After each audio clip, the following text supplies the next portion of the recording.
Very good afternoon ma'am. Good afternoon. कैसे हैं आप? हाँ, मैं ठीक हूँ। पार्टिसिपेंट्स 27 है, 2 मिनट रुक जाते हैं। Yes yes ma'am. All participants are please requested to switch on your camera and आपका लंच हो गया? Yes ma'am. Okay,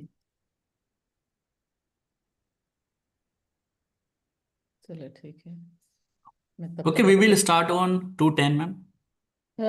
as you like. मैं तो लॉग इन हूँ। मैं अपने मतलब फाइल्स पूरे खोल के रेडी रख लेती हूँ, so yes yes that I don't waste time. PPT है, वीडियोज है। Yes sure ma'am. I will do it.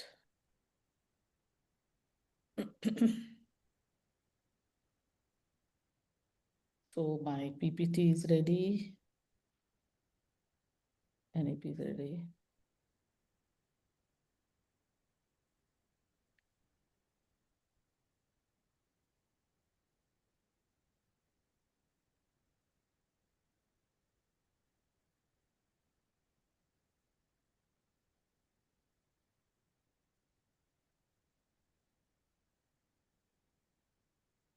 Yeah, take your time. I am ready with all my files and all. Total, okay how many participants? Ma'am around 70 but in continuously meeting I think joining 50 around Yeah, so participant. only 30. No, we'll wait for some time. Yes yes ma'am okay But I'll cover it up. No problem. Okay okay not Anyhow, 2 sessions I have ना, तो दोनों में हो जाएगा। Yes yes ma'am.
Anjali ma'am can we start? Yes, sir. Other 35 participant? participants have joined, na? Rest will join soon, na? Okay आप start okay कर देते हैं, sir. Okay so all participants are please requested to switch on your camera and Fatima, welcome to the MMTCTC DAVV Thank Indore, you. a seventh session of NEP. So I am starting with your intro and behalf of all our participants, behalf of all our director ma'am, Dr. Namrata ma'am. So we are collaboration with the LNCT group and coordinator Dr. Anjali ma'am. So I am starting with ma'am intro. So, Professor Fatima ma'am is the Dean of Academic Affairs and a faculty member in the Department of Management and Commerce at Maulana Azad National Urdu University, Hyderabad. She holds a PhD in Business Management and an MBA in Human Resource Management from the Osimana University with over 21 years of teaching experience. Her research focus on performance management practices in the IT sector. She has guided several MPhil, PhD and scholars and authored or edited books on human resource management and foreign direct investments in services, and active academic organization. She has coordinated numerous national international seminars, workshops and conference on FDI in service and women leadership, industry academia linkage, and quality assurance in distance education. Professor Fatima ma'am serves on prestigious bodies such as the Executive Council of the Pondicherry University, NEC, peer teams, and Academic Council of MANUU, and contribute the editorials, boards, and reputed journals. And man will be taking on two sessions. First one is, I think, is holistic and multidisciplinary education, and second will be student diversity and inclusive education. So depends on ma'am. Ma'am will be taking both the session. So over to you, ma'am. Thank you so much. So, dear participants, a very good afternoon to all of you, and a warm welcome to this session on let's start with student diversity and inclusive education. Now, before we move on to this important themes, two themes I'll be dealing with you. First one is student diversity and inclusive education. And the second session, 3:45 onwards, we'll be discussing about holistic and multidisciplinary education. Now, coming to the first theme, student diversity and inclusive education. So before we move on to the theme, let me remind you, friends, we all belong to a very, very noble profession. It is here, though we may be belonging to various disciplines, like I'm from management and commerce. All of you may be from sciences, humanities, etc., various disciplines. Come what discipline. But we are teachers. We are preparing the future globally responsible citizens, maybe doctors, psychologists, engineers, etc. And we are living in an age of disruptive technologies, not just technologies. You see, whatever we do, technology has so much impacted our lives. You know, we want to purchase something, immediately we rush, sitting at our own place with our mobiles, Amazon, Flipkart. Then all the money transactions, a majority of them, we are using UPI payments, Phone Pay, Google Pay, etc. And not to mention, almost every other day, there is the usage of Swiggy and Zomato apps. But education sector is not far from it. We have ChatGPT, artificial intelligence, BARD, etc. So, and also the OERs, open educational resources like EPG Pathshala. So much of information is available to the students just at the click of a button. As I told you, we all belong to a very noble profession. We are not just teachers, but we are role model, facilitators, and brand builders of the institution. Now, this robotic teachers, online education, open educational resources, ChatGPT, all these, they are only supporting the teaching learning. But friends, let me ask you, can any technology replace a teacher in the classroom? Can it? No. No. Technology can only support us. It cannot replace us. So the more the technology comes, the more information the students are able to access, the more they'll be looking to us for guidance. As simple as that. And today, our role has changed. We are not just teachers. We are doing mentoring of students. We are counseling them. And above all, we are contributing immensely to the brand building of the institution. How is that? You know, we are the second largest higher education system of the world with thousands of universities and colleges. How do we differentiate them? The quality assurance. Then there is NAC, National Assessment and Accreditation Council, which assesses and accredits institutions based upon 7 criteria. Among them, criterion 3 is research, extension, and consultancy, which is invariably undertaken by teachers, all of us. And the NIRF, among the 5 parameters, one of the parameters is our research, publications, and citations. So our contribution is also to the brand building of the institution, and also we are important stakeholders of the society. So with this importance, friends, and now because of the immense developments in information and communication technology, the geographical boundaries are broken and the whole world is a global village. So we as teachers are not just preparing the future citizens of the country, but globally responsible citizens of future. So with this importance, let me also tell you, a good teacher is always a good learner. Now, because of the technological advancement, it has become necessary for us to upskill and update ourselves. It has become a challenge for all of us to retain the attention of the students, or rather the students' engagement. And then we talk of MNCs, multinational corporations, people from different nationalities, speaking different languages, following different customs and traditions, working for an organization. So mobility is a norm. And every year, lakhs of students, for example, in 2024, 7,65,000 students left our country to pursue higher studies in countries like USA, Canada, Australia, Germany, etc. So also, we have not so many, but some foreign students in our campuses. So diversity, understanding diversity and bringing about inclusion is an important aspect of higher education. Now, my presentation will consist of, first, we will try to understand what is student diversity. What does the national education policy talk of inclusive education? And what is our role as teachers in bringing about inclusive education in higher education of our country? Okay, so may I share my presentation? And friends, let me tell you, in both the sessions, though these sessions are online, let us interact and discuss as much as possible. And I'm pretty sure you're all my colleagues from different institutions. I'm a bit senior to you. It's not a classroom where the teacher is speaking as a monologue. We'll learn from each other's experiences. We'll have lots of examples to share. And I will be sharing some videos, some government reports. So try to observe and interact as much as possible. So may I share my presentation, please? Kindly respond. Yes, ma'am. Yeah. Is my presentation visible to all of you, friends? Yes, ma'am. Yes. Yeah. So once again, a formal welcome to discuss the theme of student diversity and inclusive education, organized by UGC Malviya Mission Teacher Training Center, Devi Ahilya Vishwavidyalaya, Madhya Pradesh. So let me start with the importance of education. I quote here Nelson Mandela.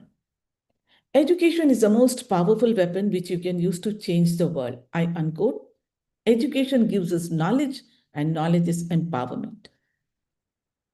And equal access to education is one of the major goals in the vision of a democratic and just society, according to the National Education Policy 2020. And friends, education gives us knowledge, and knowledge is empowerment. And since the times of civilization, mankind has always tried to inquire what is happening around, and they have always tried to make their lives as comfortable as possible. And in this journey of making their lives very comfortable and luxurious, we have come across various inventions and discoveries. Just Ma'am, imagine PPT what show life नहीं would हो have रहा been. Sir. Ma'am, PPT नहीं show हो रहा है ma'am. Ma'am हम discuss करेंगे फिर पीपीटी पे जाएंगे. ओके तो ओके. अगर पूरा पीपीटी रहेगा ना तो आप लोग बोर हो जाएंगे और लोग क्या करेंगे, मल्टीटास्किंग करेंगे, मोबाइल उठा के काम करना शुरू कर देंगे. मैंने ओके. बताया ये एक हमारी जिंदगी के जीवन का एक अहम हिस्सा बन गया, लेकिन इसको प्लीज 2 घंटे के लिए रख दीजिए. मैंने भी रख दिया है. तो हम ध्यान से डिस्कस करेंगे, एक दूसरे से मतलब ज्यादा सीखेंगे. So I will be shuffling between the PPT, videos, government reports and discussion. Okay. So coming back, just imagine, had Thomas Alva Edison not invented the electric bulb, आज life would have been so different. And also, very, very important discoveries. Say, for example, X-rays. Sir Ronjan was working on some radioactive material and suddenly he could see his bone. He was wondering what happened to my flesh. Then he randomly named them as X-rays. And today, in his honor, we call these rays as Rontgen rays and X-rays. And friends, we all know the immense usage of X-rays in the healthcare industry even today. Then, all of you are aware of the United Nations 2030 Agenda of Sustainable Development launched in 2015 by the Department of Economic and Social Affairs, and in which all the United Nations member states joined. And we, being a member state of the United Nations, we also joined it in 2015. And may I please know what is sustainable development? Anybody? Sustainable development? Kindly respond. What is sustainable development? No idea, ma'am. No idea. Okay. Sustainable development is the natural resources, whatever we have to use them so safely and securely that they're also available for consumption by the future generations. But somewhere we have neglected this fact. And today we are facing the problems of global warming, sudden climatic changes. So to address these issues, the United Nations launched the 2030 Agenda of Sustainable Development Goals. And this 2030 Agenda of Sustainable Development Now, to achieve this agenda, we are working on SDGs, Sustainable Development Goals. We normally call them SDGs. Can anyone tell me total number of SDGs? How many they are? Number of SDGs? Ma'am, 17. Yes, absolutely right, ma'am. These 17 SDGs, we all know they are, but SDG 4 is quality education. And we Quality have mentioned in the presentation, SDG 4 facilitates and act as a major resource in the achievement of all other goals. Let me share the presentation with you. Yes. So the United Nations Sustainable Development Goals, SDG 4, views inclusive and equitable education for all as a major goal as well as a means to all achieve all other goals. How can we say this? Let us have a quick look at the remaining 16 SDGs and check whether SDG 4 can really contribute to this. So I hope the screen is visible to all of you. United Nations Department of Economic and Social Affairs, Sustainable Development. Yes, ma'am. So let's have a quick look at these 17 goals and see how SDG 4 can facilitate. First one is no poverty, zero hunger, good health and well-being, quality education. I request your attention here. This is SDG 4 with which all of us are associated. Quality education, gender equality, clean water and sanitation, affordable and clean energy, decent work and economic growth, industry, innovation and infrastructure, reduced inequalities, sustainable cities and communities, responsible consumption and production, climate action, life below water, life on land, peace, justice and strong institutions, and the last one, partnerships for the goals. So here, these are the 17 SDGs, friends. And here you can see SDG 4. Do you think SDG 4 will facilitate in the achievement of remaining 16 goals? All of you? Yes? Yes, ma'am. Yes, ma'am. Yes. So here we have the 2030 agenda. As we scroll down, we have the implementation progress from 2016 to 2025. And we have the SDG indicators and reports here. Do kindly explore this website for some collaborations and related survey researches for the 2030 agenda of sustainable development. You can associate with any of the or more than one of the SDGs as per your field of specialization. So let's go to the presentation. Higher education. Higher education is an important public sphere where public matters are discussed. Our first Prime Minister, Pandit Jawaharlal Nehru, said, "The destiny of a nation takes shapes in its classrooms of higher education." So true.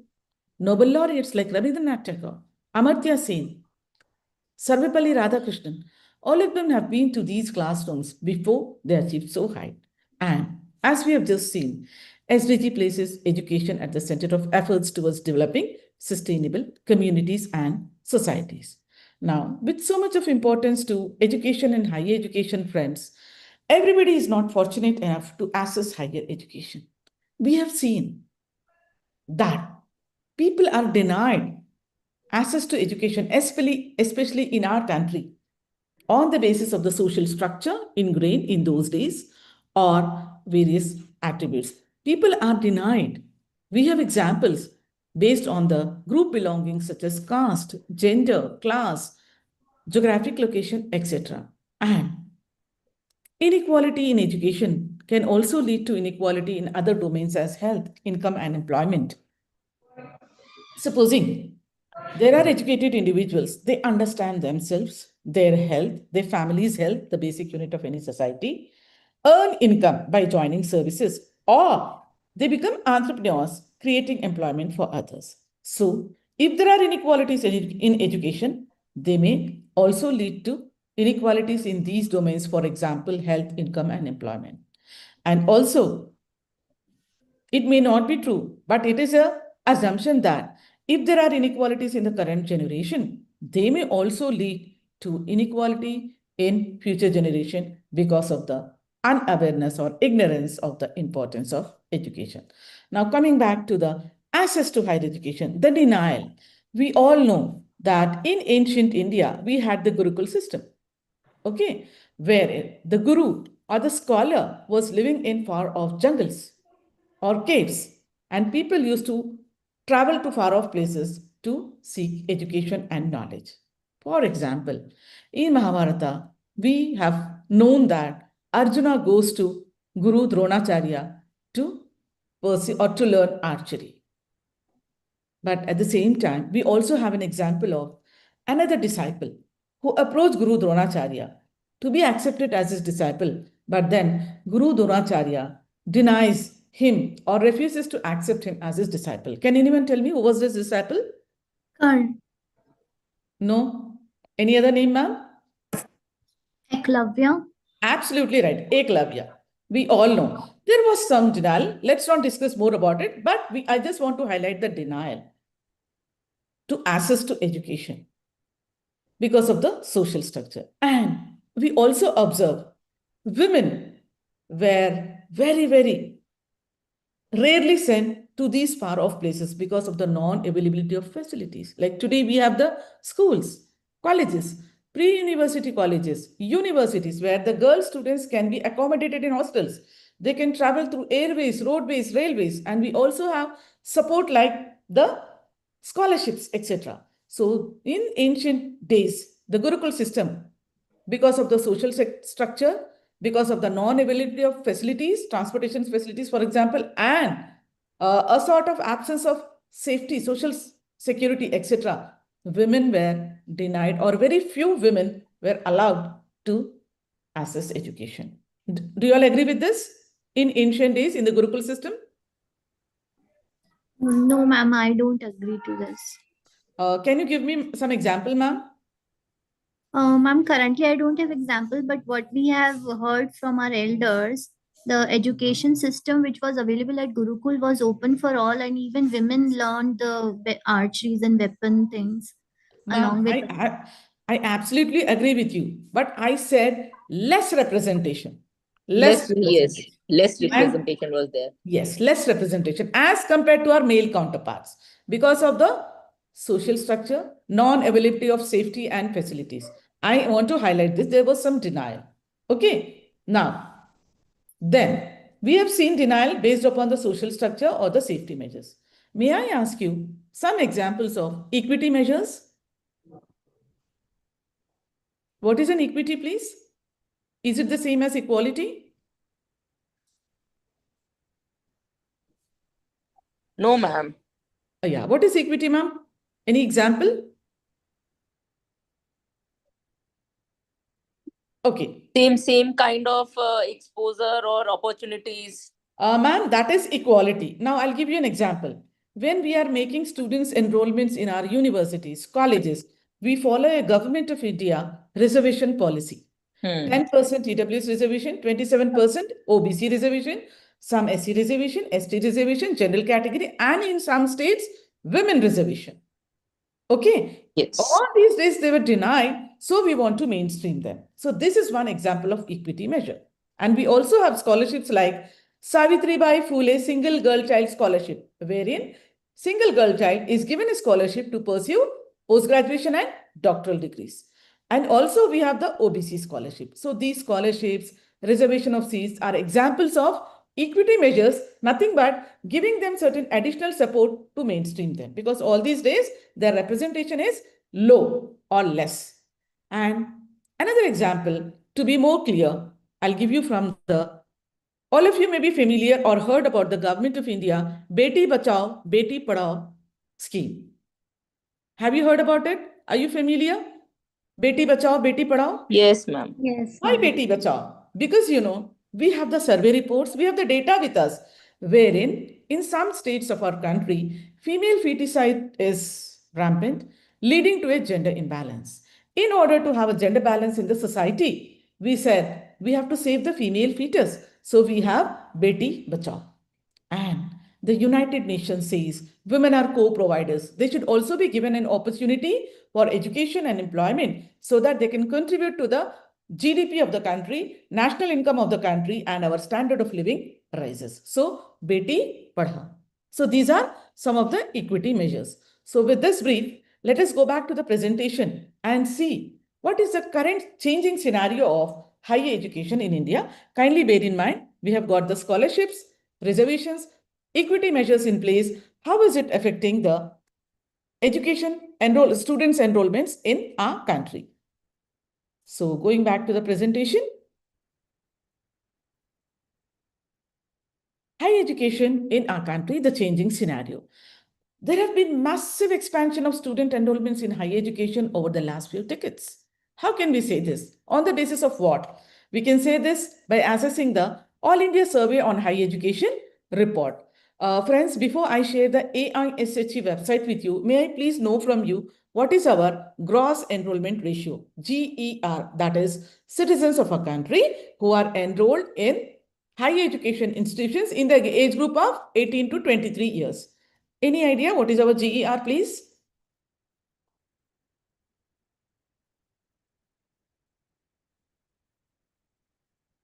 Any idea? GER? No, ma'am. Earlier it was near about 28%. Okay. Ma'am, you're approximately, you have told me the figure.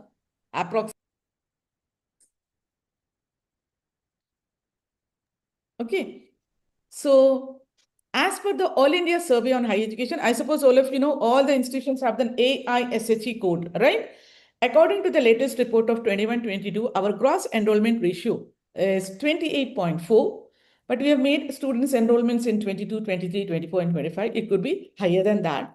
But the National Education Policy 2020 encourages us to increase the gross enrollment ratio to 50% by 2035 and 65% by 2047, which we will be seeing in the NEP document. So let's go and see what is the changing scenario of higher education in our country by accessing the website of All India Survey on Higher Education. I suppose the website is visible to all of you? Yes, ma'am. Yeah. So as ma'am said, GER is 20. So these are the universities, colleges, standalone institutions, 4.33 crore students and around 16 lakh teachers. So as per 21-22, our GER is 28.4. Gender parity index is 1.01 and student teacher ratio is 1:26. So to understand the changing scenario or the massive expansion in enrollments, let us assess the AISHE final report of 21-22. So I suppose the report is visible to all of you. So friends, Yes. here we have gross enrollment ratio, teachers and students. Since we are trying to understand diversity, student diversity in our institutions, let us straight away assess the data of students' enrollment from this report. Okay, I'll straight take you there.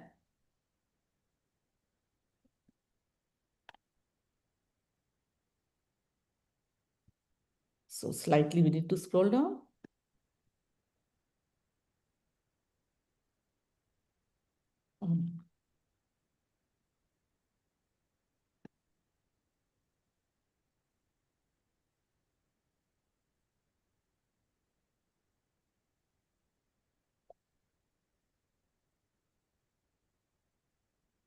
So we'll have the time series data analysis regarding students' enrollment, the number of universities. So growth in student enrollment, as you can see here, page number 36, 3.2, growth in student enrollment. So kindly observe figure 46, friends. On the x-axis, you have the enrollment of students in crores. On the y-axis, we are taking the data for 5 years, 2017-18 to 2021-22. So what we observe, there's a steady increase in students' enrollment. Now let us see the details. Now 3.2.1 is level-wise estimated enrollment. Can you see box number 9? In box number 9, level, first column is levels of education like PhD, postgraduate, undergraduate, integrated, and diploma. And the 5 columns, the data of each academic year students' enrollment is given up to 21-22. And the last column is showing a CAGR, that is compound annual growth rate. So let me take, for example, at PhD level, in 2017-18, we had 1,61,412 enrollments. As we go along, proceed to 21-22, we see an increase in enrollments of altogether 2,12,568 students with a CAGR of 7.1. Now, friends, I request all of you kindly horizontal rows, postgraduate level, undergraduate level, integrated level, diploma level. Observe the trend, whether it is increasing or decreasing. Please observe and tell me, let me know. It's increasing, ma'am. Yes, ma'am. Good. It's increasing. Now let us see that is the overall enrollment. Now 3.2.2 is female enrollment. Just observe figure 47. On the x-axis, 5 years data is there. On the y-axis, the number of enrollments is given. So figure 47 is showing growth in female enrollment during 2017-18 to 21-22. What's your observation, please? It's increasing or no? It's increasing. Yes, well observed. It's increasing. Now let us go to the social category-wise enrollment. Okay. Now figure 48 is total enrollment under SC category for 5 years. And figure 49 is showing female enrollment under SC category during last 5 years. So do we see an increasing trend? Yes. Yes. And just observe figure 50 and 51 for ST category. What's your observation? It's increasing. It's increasing. Yeah. OBC category 52 and 53. Same, it's increasing. Increasing. Yeah, absolutely right. So same is the case with minority students. So from the AISHE report, we come to a conclusion that there have been massive expansion in enrollments and category-wise also because of the various equity measures. So friends, we are the world's second largest higher education system comprising of 56,000 institutions, admitting 43 million students and taught by 1.5 million teachers. And our Indian diaspora is contributing in almost every country of the world, excepting a few, in medicine, various other sectors. And before we move on to understand diversity, let us know that we had world-class institutions of ancient India such as Takshashila, Nalanda, Vikramshila, which set highest standards of multidisciplinary teaching and research, and they hosted scholars and students from across backgrounds and countries. We were inviting scholars from China, Central Asia, various other countries to Nalanda, Takshashila. They used to come, and our scholars, the national education policy talks about multidisciplinary education and research. This we had very much in ancient India in the days of Takshashila and Nalanda. And friends, let me tell you that when people, move from one place to another place, they carry their language, their customs, their habits, and exchange with people where they go, and vice versa. So when people move, there is an exchange of cultures, languages, traditions, leading to multicultural environment and cultural diversity. So now let us see some of the few institutions of ancient India of holistic education, how they hosted scholars from across the world and leading to a multicultural diversity. So this picture, what you're seeing is Bhirman remains. It's a part of Takshila or Takshashila University, as we know. And this connected our Indian subcontinent with Central Asia, Persia, and Middle East. And its prime location attracted scholars from far and wide, resulting in a vibrant multicultural environment, which fostered intellectual exchange and cultural diversity. Okay, so do you know where is Takshashila right now situated? Which country? It was a part of ancient India. Takshashila University is now in Rawalpindi on the banks of Indus River in Pakistan. So next university is Vikramshila University. As you can see the picture, it was one of the largest Buddhist universities with more than 100 teachers and 1,000 students. This university produced eminent scholars who were often invited by foreign countries to spread Buddhist learning, culture, and religion. Now, friends, NEP also talks about faculty exchange, student exchange, but this we had at the time of Nalanda and Takshashila. Our intellectuals, our scholars were invited by foreign countries to spread Buddhism. So intellectual exchange was already available with us during those days. Can anyone tell me where is Vikramshila University situated right now? Bhagalpur in Bihar. And this university is Nalanda Mahavira, which was established during the Gupta Empire, supported by numerous patrons. Nalanda is considered to be among the greatest centers of learning in ancient world, not ancient India. And the current site of Nalanda is a UNESCO World Heritage Site. And in 2014, Government of India declared this institution as an institution of national importance. So our Indian education system produced great scholars such as Charaka, Brahmagupta, Nagarjuna, Tiruvallur, and numerous others who made seminal contributions to world knowledge in diverse fields such as mathematics, astronomy, metallurgy, medical science, surgery, civil engineering, architecture, shipbuilding, navigation, yoga, fine arts, chess, and more. And friends, all of you will agree with me when I say Indian culture and philosophy have had a strong influence on the world. Do you all agree? Yes. Yes. And let me tell you, friends, as I told you, Indian diaspora are contributing in almost every country of the world. For example, in the United States of America, 1 among 6 software engineers is an Indian. So our contribution is not only in the software industry, but in medicine, our doctors, our teachers, our nurses. So the Indian diaspora have influenced the whole world. So with this, let us move on to the definition of diversity. So diversity involves to all the ways in which people differ, including primary characteristics such as age, race, gender, ethnicity, mental and physical abilities, sexual orientation, and secondary characteristics such as nationality, education, income, religion, work experience, language skills, geographic location, family status, communication style, learning style, economic background, and work style. I unquote. Now, this is the general definition of diversity among people. But we are all teachers from higher education institutions. So let us relate this definition of diversity to the students in our institutions. Now, for example, in our universities and colleges, we have students who are pursuing diploma programs, UG programs, postgraduate programs, and doctoral programs. So, do we have a diversity of age in our institutions? Yes. Yes. Unless it is a women's college or vice versa, we have male students, female students. So, we have a gender diversity. Some students are well built, strong, some are weak. And in almost in every class, we have students with different mental abilities, slow learners, fast learners, and average learners. And we also have foreign students in our institutions. And we have students coming from different educational backgrounds, madrasa backgrounds.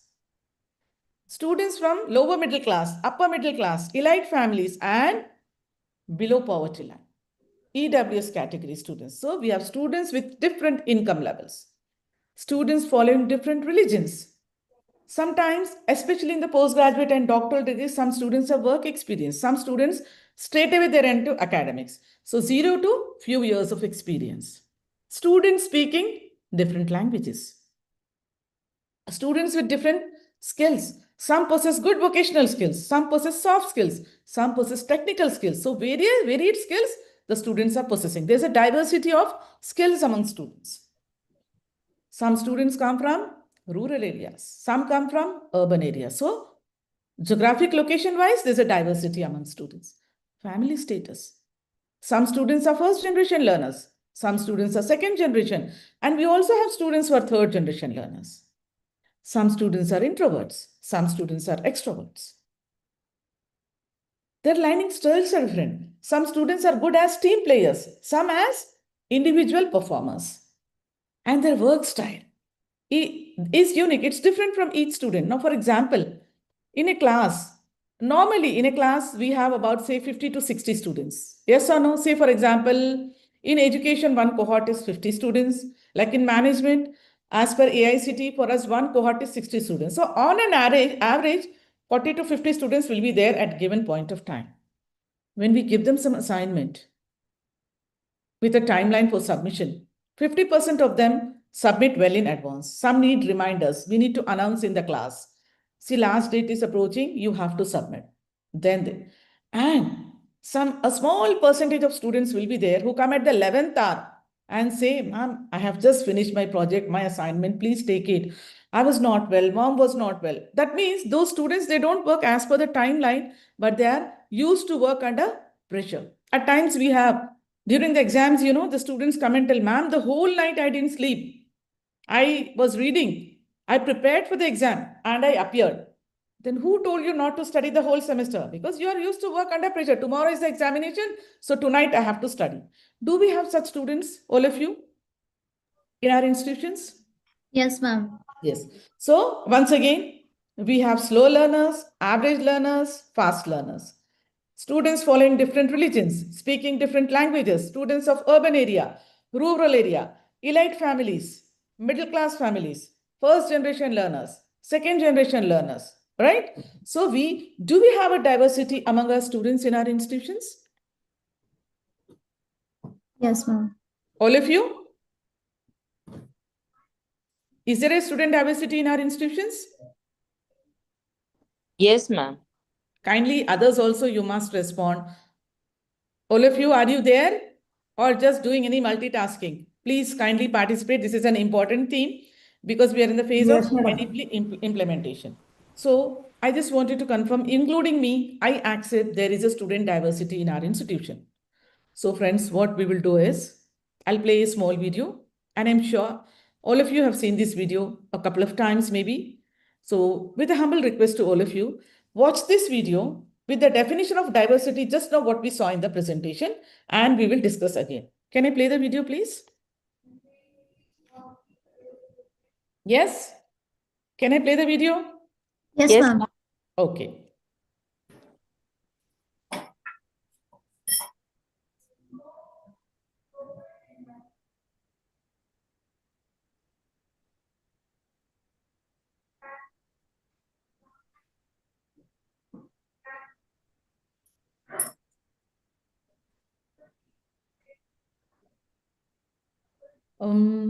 I think screen. Can you all see? 1 second.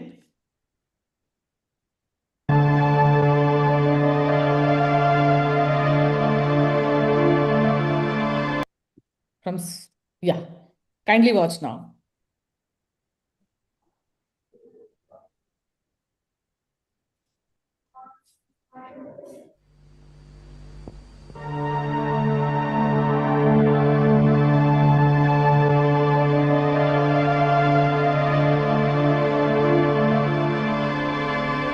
मिले सुर मेरा तुम्हारा तो सुर बने हमारा सुर की नदियाँ हर दिशा से बह के सागर में मिले बादलों का रूप लेकर बरसे हल्के हल्के मिले सुर मेरा तुम्हारा तो सुर बने हमारा मिले सुर मेरा तुम्हारा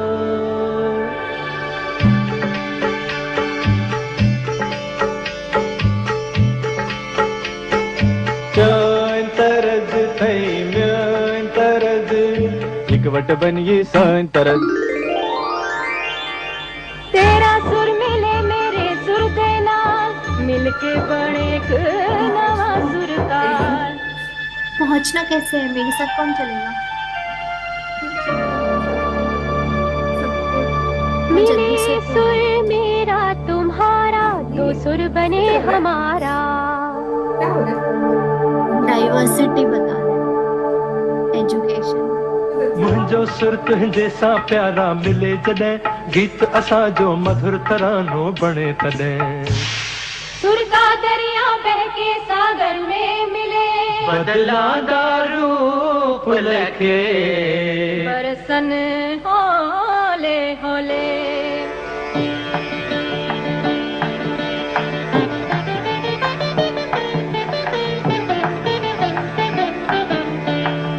இசைந்தா நம் இருவரின் சுரமும் நமதாகும்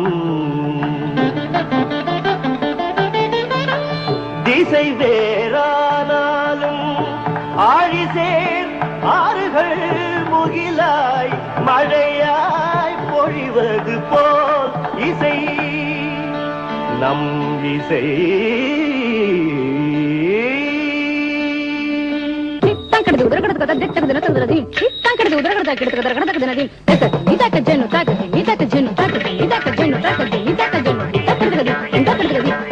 నన్నదనిగే నిన్నదనియా నా స్వరము నీ స్వరము സംഗമമൈ മനസ്വരങ്ക അവതരിഞ്ചി എന്റെ സ്വരവും നിങ്ങളുടെ സ്വരവും ഒത്തുചേർന്നു നമ്മുടെ സ്വരമായി তোমার সুর মোদের সুর সৃষ্টি করো কই সুর তোমার সুর মোদের সুর সৃষ্টি করো কই সুর সৃষ্টি হোক কই তান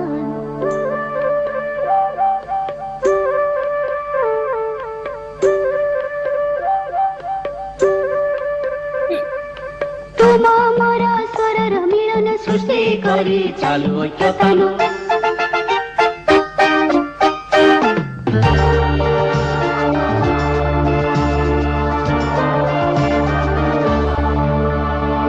મળે સૂર જો તારો મારો બને આપણો સૂર નિરાળો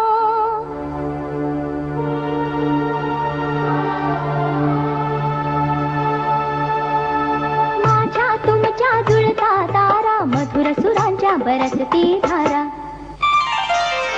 सुर की नदियाँ हर दिशा से बहके सागर मिले मिले बादलों का रूप लेके बरसे हल्के हल्के ओ मिले सुर मेरा तुम्हारा मिले सुर मेरा तुम्हारा ओ सुर बने हमारा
So friends, welcome back all of you after the video. So I suppose you have seen this video earlier also, all of you? Yes, ma'am. Yeah. Did you observe diversity in this video? Yes, ma'am. Different culture, different religions, Yeah. What else? Culture, religion, language. language. What else? Was there a diversity of age, ma'am? Yes. Okay, age. Gender, Gender was there. geographical diversity.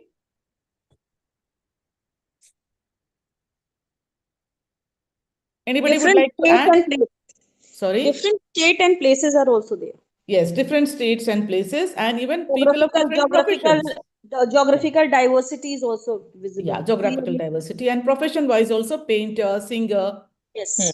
So there was a diversity. And what was the message conveyed? National integration. Okay, national integration. Can anyone add up to it, please? Ma'am, it was unity in diversity. Yes. Thank you, ma'am. Dr. Divya. The message conveyed was unity and diversity. And may I ask you one more question? Since Dr. Divya is very prompt, she's giving. Divya, can I Yes. ask you a question? Yes, ma'am, please. Yes. As we were seeing the video, all of us, I mean, Dr. Divya, I'm addressing, but what was the feeling? Were you feeling happy and good about the video when it was regarding diversity? What was your feeling? Yes, ma'am. Yes, ma'am. First thing, it was nostalgic because we are hearing this music since our childhood, and Yes. we even used to sing along when we were not knowing the exact language, but still we used to sing along the song, Yes. and Yes. it really gave a very good feeling. And for that was the first time in our life when we saw so many customs and religion on one screen. But now, being teacher, we can see a similar kind of thing in our classrooms also, where people from different nationalities also sit in the classroom. So it really Thank gave you. a very good feeling. Yeah. Thank you so much, ma'am, for sharing your opinion. And friends, as Dr. Divya said, it is a good feeling. It is nice that as a teacher also now she's seeing. Should we celebrate diversity? My next question, anybody can answer. Should diversity be celebrated? Yes, I think we should celebrate it. Yes, diversity should be celebrated. As we have seen in the video, and as we were watching, we were also in fact celebrating. So nice it was to see. Now, friends, coming back to our institutions. Before the video, we all agreed that there's a student diversity. And the message conveyed in this video was unity in diversity. Do we have unity in diversity among students, or there are small issues among them? There is unity in diversity, ma'am, because the student also come from ground and different areas. I will say zonals, regionals, even state variations. So yes, diversity is there. Regarding the celebration, sometimes we celebrate and sometimes we get irritated during the class when they Exactly. don't There are understand. some issues, as you said. Now, for example, in our institutions, do we have anti-ragging cell or anti-ragging committee? Yes, Yes. we are. Yes, ma'am. We It is have it. compulsory. It is mandatory from UGC because, some time back, before this anti-ragging policy was formulated by the UGC, diversity of experience. Those students who are senior, who are already experienced in the university or the college, were ragging the students who are freshers. And this was so rampant that some students discontinued their education, dropped education because of ragging. So the UGC mandated this anti-ragging policy, and when we make the students enrollment, we take an undertaking from the students that they are not going to indulge in any ragging activity. Yes or no? Yes, we do it. All of you agree? So one problem is of ragging, and we have a regulation in place and a committee. Next, in our institutions, do we have students grievance redressal committee with a group of teachers, email address and phone number? Do we have? Yes. We are having it. Yes, we have compulsory, mandatory in all institutions because students are being excluded. They are not allowed in their groups. Like urban students form a group, girls form a group, students speaking one language form a group. Others, they don't want to invite in that group. So there is some exclusion, or we can say discrimination happening. So those students, for example, I'm not fluent in English. I'm from Urdu medium. So maybe when I talk, since I'm not fluent in English, those students who are fluent in English will not allow me in their group. So I feel aggrieved. I feel bad about it. Or maybe because one of the student is a female, because of the gender, she's being excluded. So these students who are aggrieved can approach this committee, Students Grievance Redressal Committee, for their addressing their grievances. Okay? Then another example. Do we have ICC in our institutions? Internal Complaints Committee? Yes, ma'am. Yes, we are. What does that committee do? It will address the complaints which are those complaints related to sexual harassment at workplace. Yes or no? Yes, ma'am. That means we are not celebrating gender diversity. Because of gender, sexual harassment problems, diversity in gender. So like that, we have many SC cell, OBC cell, so many things we have in the institutions. So this is what it is. So we now, as teachers, we observe there's a diversity and there is a discrimination. Yes or no? Yes, ma'am. So let's go to the presentation and discuss more. So thanks for your participation. Now, discrimination, any distinction, exclusion, limitation, or preference which is based on caste, ethnicity, gender, language, religion, political affiliation, and economic class has the purpose or effect of nullifying or ma'am. impairing the equality of access, participation, and outcome of higher education. And we find two types of discrimination. We'll discuss it. Now, friends, why do students enroll in colleges and universities? What is the purpose? What for? To mingle with the new areas, students, or to get us some other information from other institute, other colleges, because there's a large number of group from different schools, For an different experience. Okay, what else? Okay, taken, ma'am, well taken, Preeti, ma'am. Anybody else can add up to this? What is the outcome of education? Why are students joining colleges and universities? Higher studies. Very good, higher studies. Can More I say, ma'am, to earn a degree? Yes. earn a degree to become more intellectual, to for the higher educations. Yes, higher studies, very good. What else? One thing we are missing, which is very, very important. All the institutions use that USP, 100% campus placement. Placement. Yes, placement or employability of students. Now, if there is discrimination, students will not be able to access. They will not join the institutions. Even if they access, if there is no handholding and support, if there is exclusion, they may not participate in the class. Or finally, if they drop out, if they discontinue the education, the outcome of education will not be met. They cannot earn their degrees. They cannot join the employment. As simple as that. And in the context of education, we find two types of discrimination. One is positive discrimination. Positive is, like I told you, Savitribai Phule Single Girl Child Scholarship, OBC Scholarship, free hostels for girls. So we are giving these special facilities to a certain category of students. So others may feel that they are deprived of. So this is a positive discrimination in order to mainstream them, because all these days they were not allowed. They did not have the opportunities. For example, the girls, right? Reservation, free hostel, etc., etc. And negative discrimination, I gave you some time back the example, because of my language, because of my gender, because of my background. If I am discriminated, that is called negative discrimination. Is it clear to all of you? Positive and negative discrimination? Yes. Yes? Yes. Yes. So I've taken some examples. See here from the websites. Caste Discrimination Complaints Committee, Grievance Redressal Mechanism, Anti-Discrimination Cell. All these I've just collected from the website just for sharing with you. So negative and positive we completed. And in any institution, we will have three important major stakeholders: students, teachers, and administrative or the support staff. Now, for example, the examination branch, library, canteen, admission cell, placement cell. So all these places, academic section, we have supporting or administrative staff to help the students and the teachers.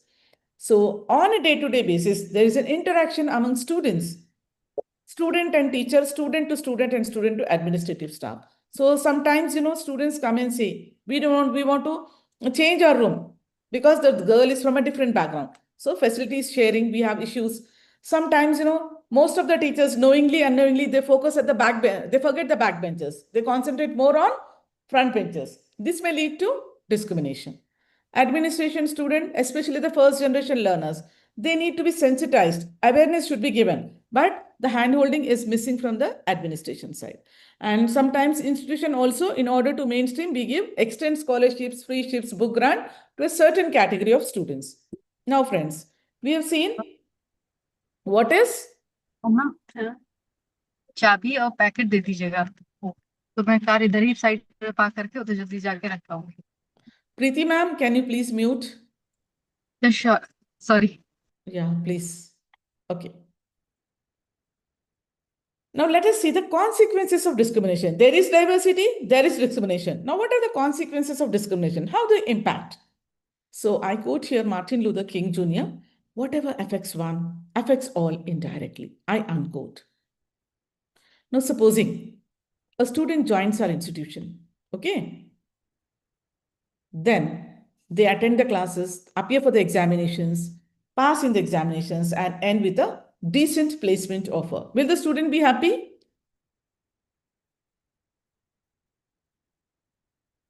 Will the student be happy? Participants? What happened? All of you are there? Yes, ma'am. Yes, Yeah. ma'am. Please repeat your question, ma'am. I am repeating. Now, supposing a student joins an institution, attends the classes, appears for the examination, comes out in flying colors, and lands with a very decent placement offer. Will the student be happy? Yes, ma'am. Happy. Yes, ma'am. Student will be happy. What about the student's family? Will the Family family also be happy? Yeah, happy they because of will the also student's feel. success? Yes. And what about the institution? I normally, when I go for inspections, they write a big flex, students placed in so-and-so organizations. Is the institution celebrating the student's success? Achievements? Yes. Yes. And sometimes if a student gets a gold medal, we Yeah. put on the website, so-and-so has got a gold medal with a photograph. Yes. And even in our neighborhood, our neighbor's child gets a seat in IIT or a seat in medicine or some rank in civil services. When we meet them, do we congratulate them or their parents? Yes, congratulate. We congratulate as a society. Now, normally, like recently in our institution, one English department research scholar, we have never seen the research scholar. We saw in the WhatsApp group that he got a Fulbright fellowship. So we called the head of the department. Sir, congratulations. The research scholar of our university got a Fulbright. See the institutional celebration. Do we do it? Yes, ma'am. So as an institution, we celebrate. As a society, we celebrate. As a family, we celebrate. So the success of the student is not celebrated by the student, but by the indirectly who are affected. That is, whatever affects one directly affects all indirectly. So the student's success or failure, sometimes the students are not able to appear for the examination due to ill health, or maybe they meet with an accident. We all sympathize with them. Beta, don't worry. Next semester you can pass. Do we do it? Yes, ma'am. So the success or failure of a student is indirectly being also impacted for the family, institution, and the society. That is what I said, whatever affects one directly affects all indirectly. That is the success. The last sentence I'm going to highlight. Therefore, the consequence of discrimination may be discussed in terms the way it impacts individual student, institution, family, community, and a wider society. I hope I'm clear about it. Yes, ma'am. Yes. So the adverse effect of individual discrimination can be discussed in 3 domains: access, participation, and outcomes. Outcome is mostly employment. Participation is either participation in the class, and access is their access to resources. So the National Education Policy talks about inclusive education. We have 2 chapters, chapter 6 and 14, giving recommendations regarding inclusive education because there's a student diversity and discrimination happening at the level of school education and higher education. And chapter 23 talks about technology-enabled learning like blended learning, self-paced learning, Swayam, Parak, and ABC to support the mainstreaming of SEDG, socially and economically disadvantaged groups. So before we discuss inclusive education, let us have a look at the National Education Policy 2020. Sorry. Can you all see the NEP document? Yes? Yes, ma'am. Yes. So No, friends, not visible at your screen as we have gone through that. no, I'm sharing. Can I share No, again? no, not visible, ma'am. No. Okay, Not 1 minute. Ma'am, I'll share. And all the time I was talking, was the presentation visible? Yes, visible. That whatever affects directly, indirectly, that was visible? No, that time presentation was not visible and I was interrupting at that time ki ma'am, there were no presentation. No, I'll run the slides. No problem, ma'am. मैं अभी से run कर देती हूँ फिर से, ठीक है ना? Yes, yes, ma'am. No problem. Let me see now. Is the NEP document visible? Yes. Okay. So this is the NEP document. I'll share the PPT, ma'am. No worries. So this is part 2, higher education. Chapter 14 is equity and inclusion in higher education. So we are talking that this policy envisions ensuring equitable access to quality education to all students with a special emphasis on SEDGs, that is socially and economically disadvantaged groups. And for this purpose, additional actions to be taken by the all governments and HAs. So for as a government, they should mark suitable funds like scholarships. GER should be increased. Gender balance, women reservation, free hostels, etc. Then special education zones. Then we should make the teaching learning material available in Indian languages and Braille. More financial assistance like scholarships. Conduct awareness programs and develop and support technology tools like Swayam Prabha. I'll be sharing with you in some time. And then steps to be taken by higher education institutions. We will see this in my presentation. Okay? Yes. So I'll also show you chapter 23 before I close the NEP document.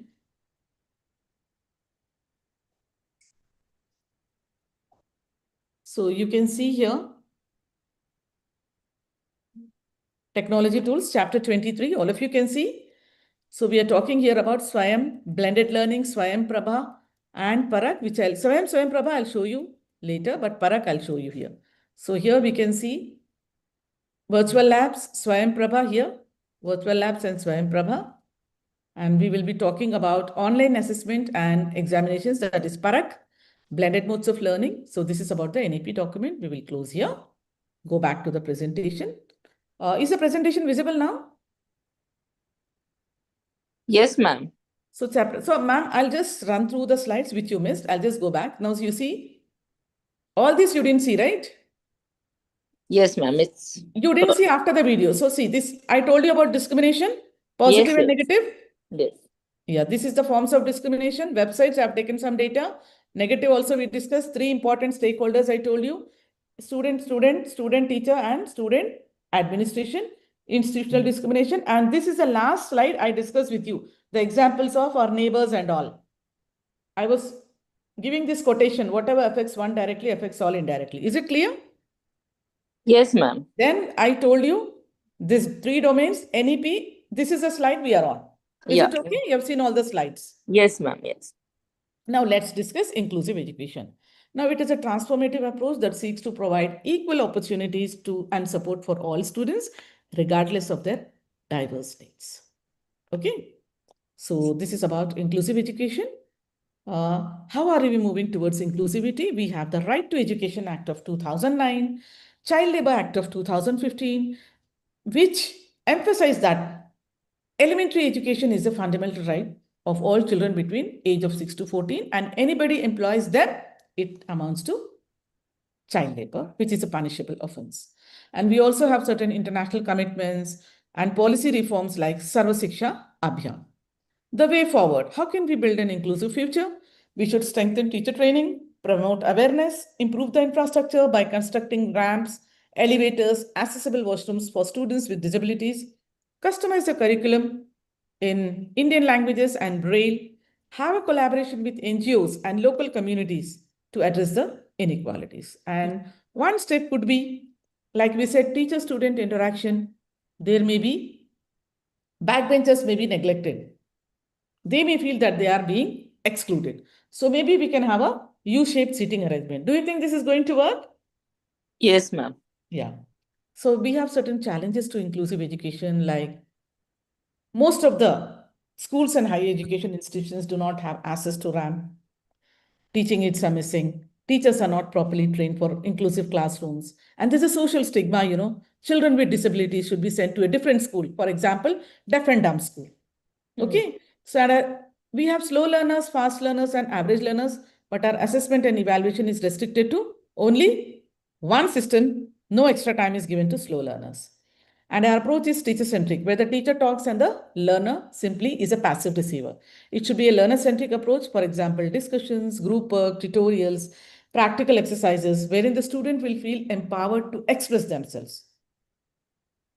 And in the 21st century, we should more focus on creativity, critical thinking, communication, and collaboration apart from the syllabus. So our role as teachers in bringing about inclusive education is we should have a strong student-teacher relationship. The student should feel the confidence to confide in us. They should trust. And we all know the UGC's mentor-mentee program, the objectives being to help the students for sharing problems related to their academic and non-academic matters, to monitor their progress and provide career guidance. So Would anybody like to share mentoring, how it is done in your institution? Normally, what we do is one teacher, she or he is a mentor, 10 to 12 mentees are allotted, they counsel them, they do a career guidance, understand their problems, and then encourage them, do a sort of counseling. Yes or no? Yes, ma'am. Yes. Yeah. So I'll just run through. Then we'll also talk about remedial teaching. So to be an effective student mentor, you should be a good listener, flexible, knowledgeable, non-judgmental. Be a successful guide and be anxious to learn from them because they are a different generation. To be a mentor, you need certain skills, self-awareness, credibility, accessibility. Many times the students say, ma'am, whenever we go, my mentor is not available. So the students don't come to you. So you must meet your mentees at least once a month and also empathize with them. Look things through their eyes. And we do have certain responsibilities, help them with their career goal setting, give them a feedback, provide some resources like how to get an internship, how to improve their CV, how to rewrite their CV, how to improve their language skills, some free Yes. apps, all this we can guide them. So we also may be doing remedial teaching, right? As an Yes. inclusive strategy. So through mentorship, we are mentoring them to mainstream them. Remedial teaching, anybody would like to share? I'll see most of the institutions do a individualized education program wherein the slow learners are identified through a test. One teacher is allotted, she or he teaches them and gives the feedback to the students, to the head of the department or the principal. Yes or no? Remedial teaching?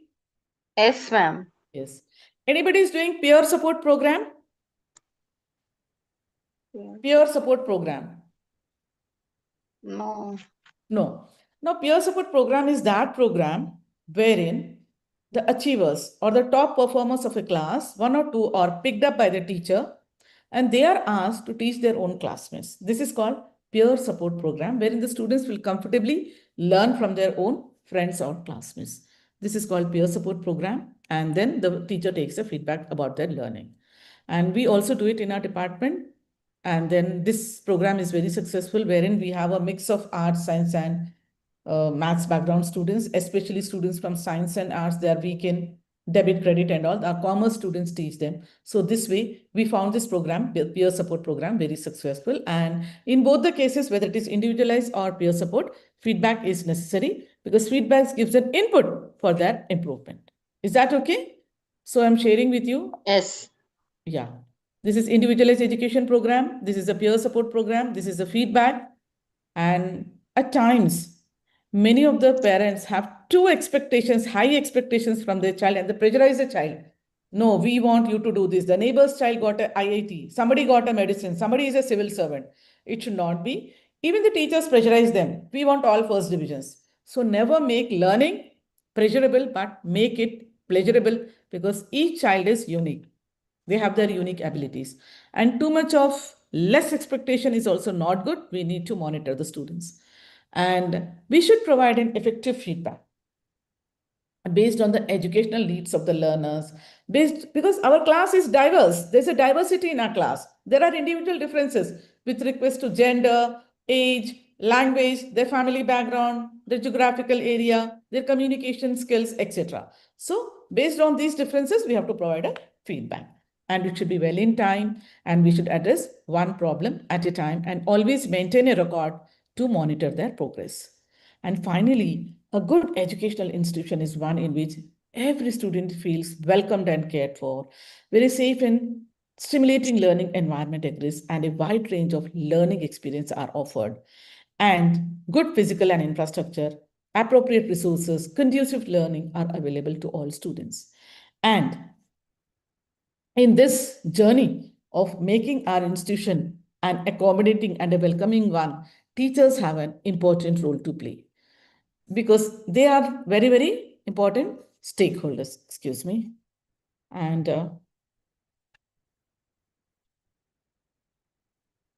I suppose the presentation was visible to all of you. Was it visible? Yes? Yes, ma'am. Presentation was visible. Okay. Now, may I ask you, in the beginning, when we were discussing the outcome of education, majority of us agreed that we may say knowledge, gaining experience, exposure, all that. But ultimately, we were all focused towards the employability of the students. We have the data. In many institutions, the placements are only 70 to 80%.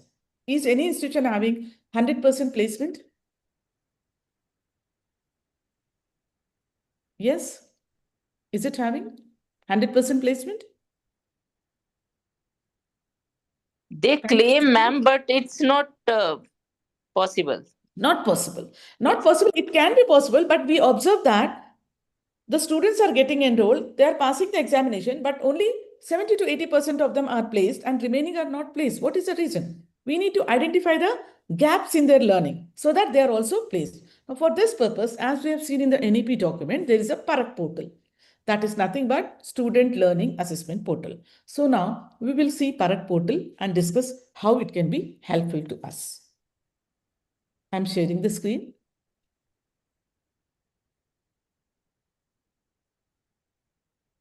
Is the screen visible to all of you? PARAK portal? Yes, ma'am.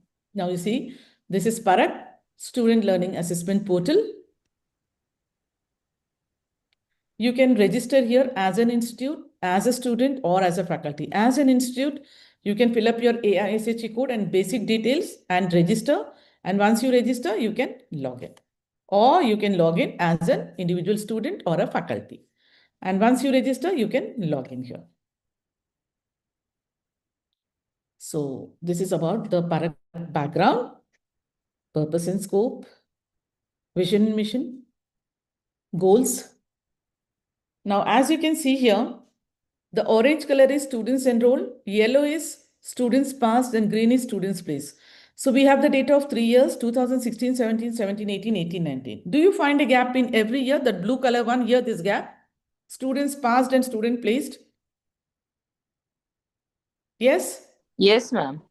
So the goals are we will have skilled graduates, placement will be possible, altruistic development will be there, innovation will be there, wealth will be there. So let us go to the guidelines of PARAK, how it exactly works. So these are the guidelines. Every institute and student should participate in PARAK. Assessment may be assigned minimum twice in a year, maximum any number of times. And the overall performance of students can be seen through reports and dashboards and recommendations and gaps to be addressed by the institute. So, PARAK. ఏంటమ్మా ఎంత అల్లరి class చెప్తుంటే బయట ఉన్నారు చూడండి కొంచెం వింటున్నారా sorry somebody was disturbing outside, so I told them to. So step number 1, the institute will assign assessment to the verified students that they have to complete the assessment in this timeline. Step number 2, the students will acknowledge the receipt of the assignment and they will take it up in due course of time. Step number 3, student will log in and complete the assessment in due course of time. And step number 4, an outcome report will be generated and shared by the student and the institute so that they can address the gaps in their learnings. So the 4 steps: assignment, acknowledgement, assessment, and outcome. Is it clear to all of you? Yes, ma'am. Yeah. Now we'll see the guidelines. As an institute, you can register. I showed you how to register from here, right? Yes, ma'am. Log in, submit the profile of your students, submit the profile of the institution, add students, assign assessments through dashboard, look at the reports. And some institutions have thousands of students.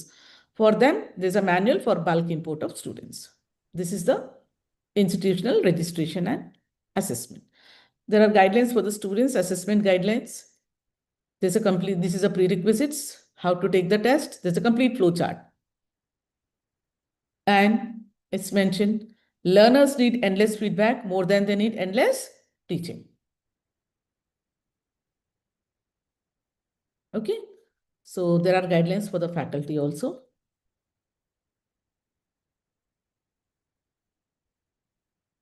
So this is about PARAK. Now, as you see here, All India Council for Technical Education, please don't assume that it is for management or engineering. It is for all. Can non-technical institutions and their students also take part in PARAK? Yes, there are provisions. What are the modes of assessment? 2. One is the student can take a self-assessment or the student can take an assessment given by the institution. Okay. You can also take the assessment in local language, and there is no limit for the number of attempts. You can take any number of assessments. The more you take assessment, the more it will be beneficial for your career growth. And what will I get after taking the assessment? After completion of the assessment, student will get an outcome report which carries levels and gains in their academic aptitude skills and higher order thinking skills to understand the strengths and weaknesses in their learning. So this is about the Parak portal. So friends, we will stop sharing and then let me sum up.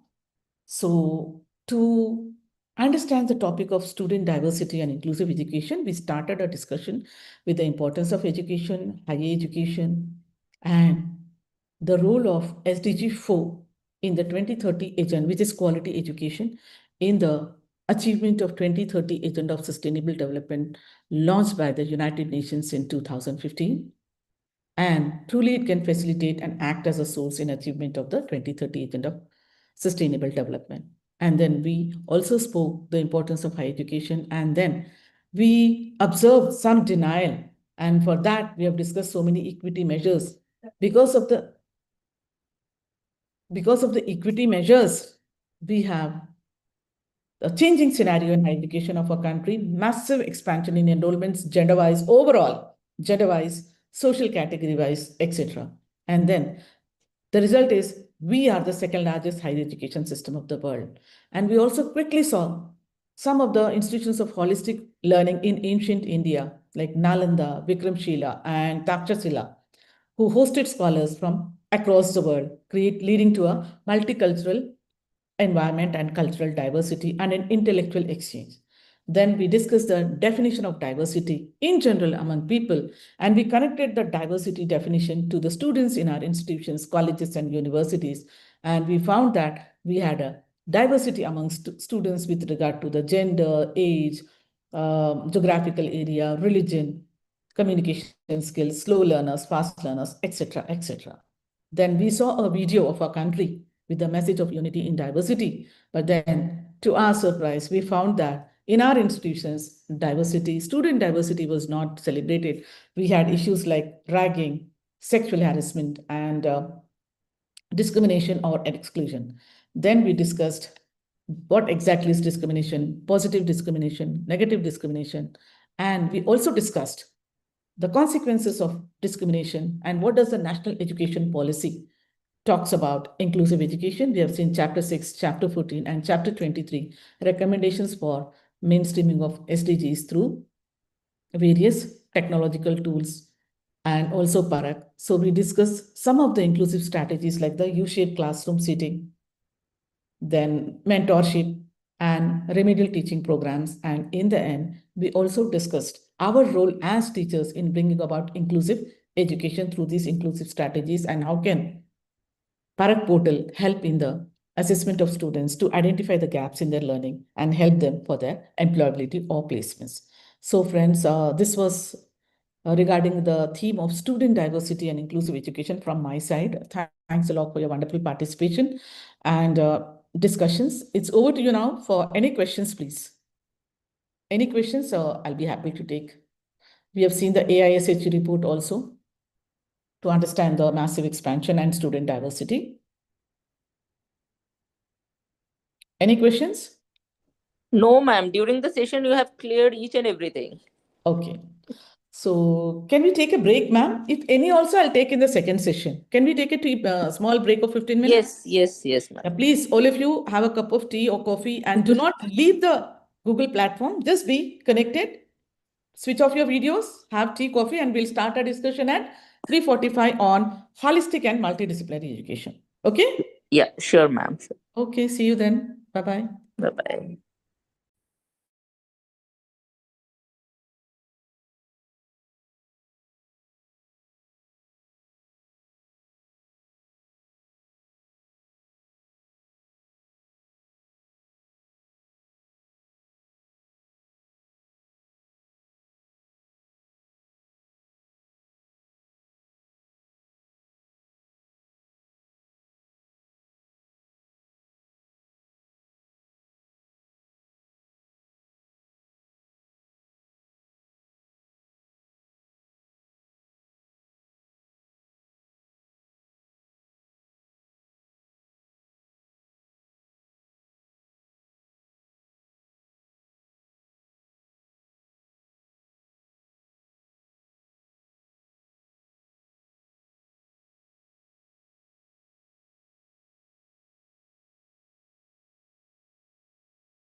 देखो, इसके म्यान कटी रहता है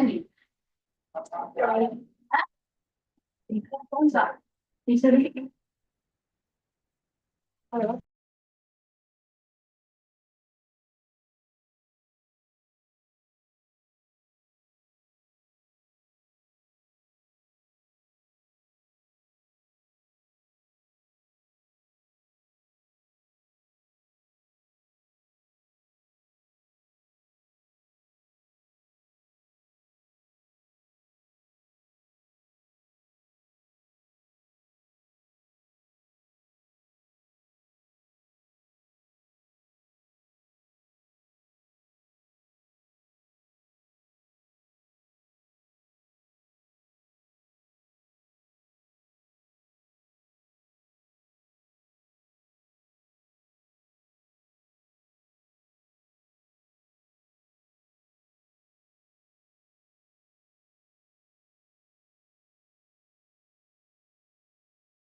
Good afternoon. Are you all there? Yes, ma'am. What about others, ma'am? 33 participants are there. Rest will they will join soon. Then I told them not to leave. Yes, Right? ma'am. We told them not to leave the platform, just mute and go. Right? Due to large number of system messages or left have been disabled. Echo कर रहा है sound. Sound echo कर रहा है? Yeah. Anjali ma'am आपका 2 बार login दिखा रहा है. यस मैम, एक सिस्टम से किया हुआ है और एक फोन से, क्योंकि नेटवर्क का इशू आता है तो इसलिए उसे आज है, मुझे भी ज्वाइन करने में थोड़ा सा दिक्कत हुई थी. जी जी. आपका व्हाट्सएप ग्रुप होगा तो पोस्ट कीजिए. Because participation, I'm sorry to say, it was not inclusive. Only few of you were answering. They were excluding themselves.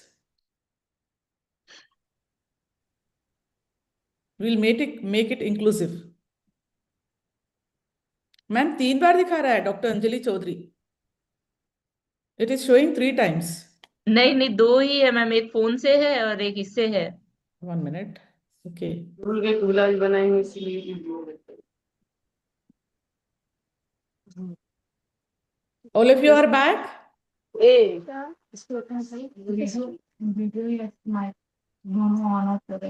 Preeti ma'am, एक दिन में भी लाइव बन पता है. एक दिन में Kindly mute Dr. Preeti.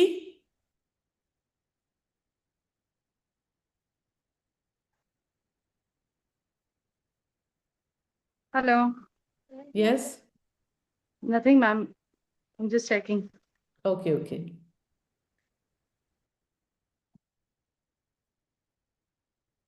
34 participants. Anyhow, I'll start. But then kindly others also should participate. This was only a selective people very nicely responding and participating. And so today we will start with the discussion of holistic and multidisciplinary education.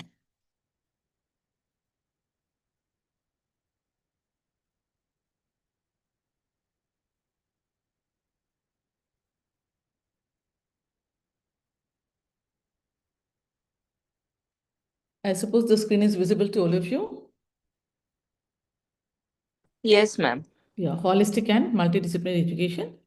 So we will see what exactly is holistic education. Holistic education, it is a comprehensive approach of teaching where the educators seek to address the emotional, social, ethical, and academic needs of students in an integrated learning format. Now, this holistic education, it is based on holistic vision of life. And then in the complete existence of human, which results in identifying the role of being a human being as a whole at all levels. Now, we as an individual as a family as a society, and society, the entire nature. And this we do by, I'll talk in various dimensions, like I'll come in the reverse order.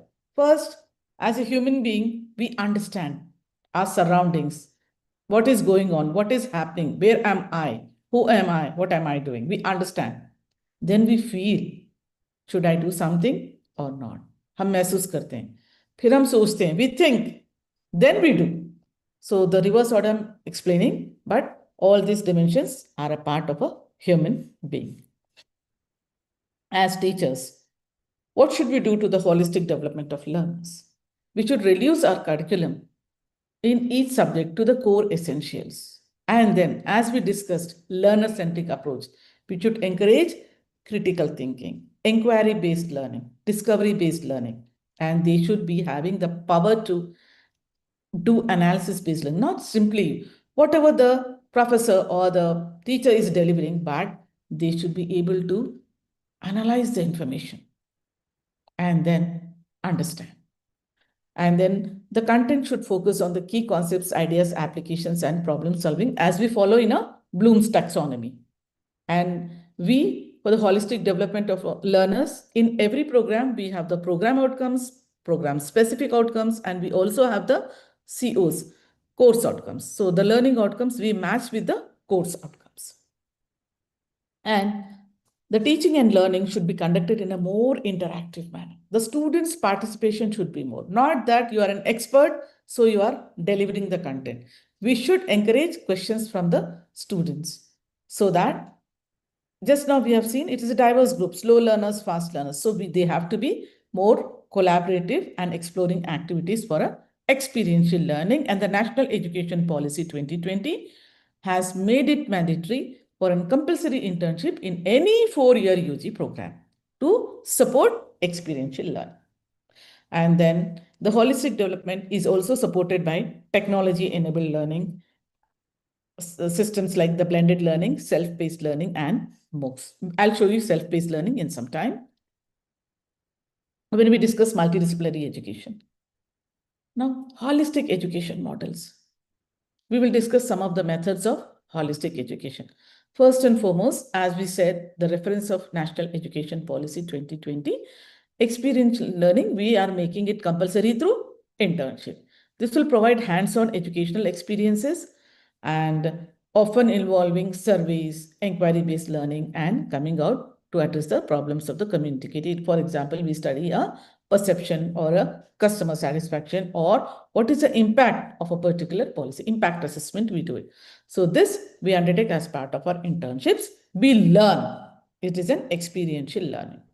Self-guided learning. In the self-guided learning environment, for example, it is a self-paced course. What happens? The individuals learn at their own pace. Because, in a classroom, the teacher only delivers as per their pace. But in a self-guided learning, the learner has an independence to learn at their pace.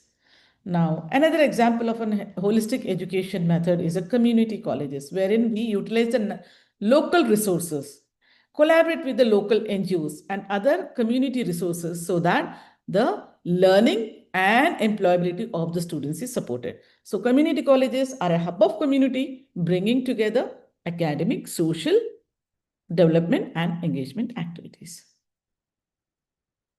Interdisciplinary coursework, especially in the PG and doctoral level, we can encourage more independent research through fieldwork and internships so that they have an interdisciplinary coursework. So these are some of the methods of holistic learning. We do have some other methods like the art integration.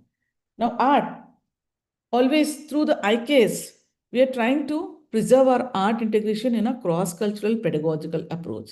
Now recently we conducted a refresher course in multiculturalism. There, the participants were given the themes to express in their own way. So a majority of them very beautifully narrated through the classical dance forms of our country. So here, what are we trying to do? We are trying to integrate art and culture through this method. This is a very engaging method.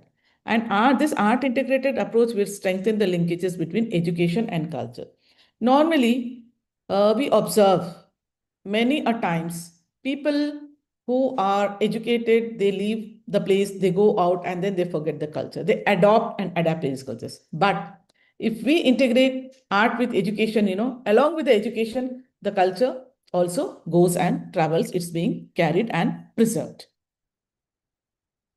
Another method of pedagogical engagement is the physical activities, which can be in the form of sports integration, maybe to teach a theme like team building or leadership in indigenous sports of our country, like the kabaddi and the football, etc., wherein through these physical games, the students holistically develop their qualities of collaboration, self-initiative for leadership, self-direction for a proactive approach, self-discipline to observe others and take a decision. Teamwork, the team spirit also can come in this, responsibility and citizen. All these concepts can be taught through sports integration in the curriculum. So art integration and sports integration will serve to foster holistic development of promoting physical and psychological well-being among the learners and to enhance their cognitive abilities. Let us discuss some of the benefits of holistic learning. First and foremost, the students will be empowered to their educational outcomes and necessary life skills for a successful professional career. So the main benefits of holistic education are the students will have an improved academic achievement. They will be able to enhance their mental and emotional well-being, and their problem-solving ability will be increased, and the impact of inequities, just now we have discussed equities, that will be reduced through holistic education. Now, to support this holistic and value-based education, HVBE, the All India Council for Technical Education, has launched exclusive FDPs and SIP student induction programs. They have the programs for holistic and value-based education. So, to order to realize equitable and just society, we have to make our country Vishwaguru or the global knowledge leader. We are emphasizing on holistic development of learners. The mission is to develop graduates to full human potential. We will see this in the global well-being. Values, the values of harmony, dharma, satya, all these should be incorporated in our learning. And the constitutional values of our country, justice, liberty, equality, and fraternity, also to be ingrained in the syllabus. And the National Education Policy mentions 45 values, including patriotism, that is love for nation or Rashtra Prem, as an expression of feeling of love and compassion. So human rights, sustainable development, and sustainable living, as well as global well-being, are incorporated in the National NEP document. So in order to support the teachers for the holistic development of learners, the AICTE has launched the HVB programs, which we will see soon.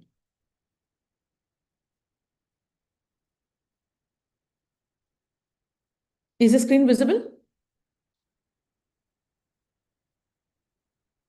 Yeah? Is the screen visible? Yes, ma'am. Yeah. Yes, ma'am. Yes. So we have this universal human values, understanding, harmony, and ethical human conduct for the holistic development of the students. So these are the courses, certified faculty requirements. So we also have the credit courses here. We can see here. Okay, so about the online FDPs, I will share later. Now let us see some of the FDPs. I think they'll be announcing soon, but let us see some of the, we also have minor degrees in, minor degrees preparing professionals for value-based living. So in pursuance of the aims of the NEP 2020, AICTE has additionally decided to offer 2 additional minor degrees for universal human values. Okay, so these are the credits and then semester.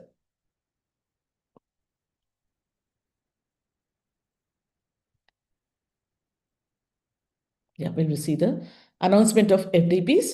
The FDPs are totally free. They are in online mode, they are in offline mode, and they are as well in the Hindi and English languages. The FDPs are offered.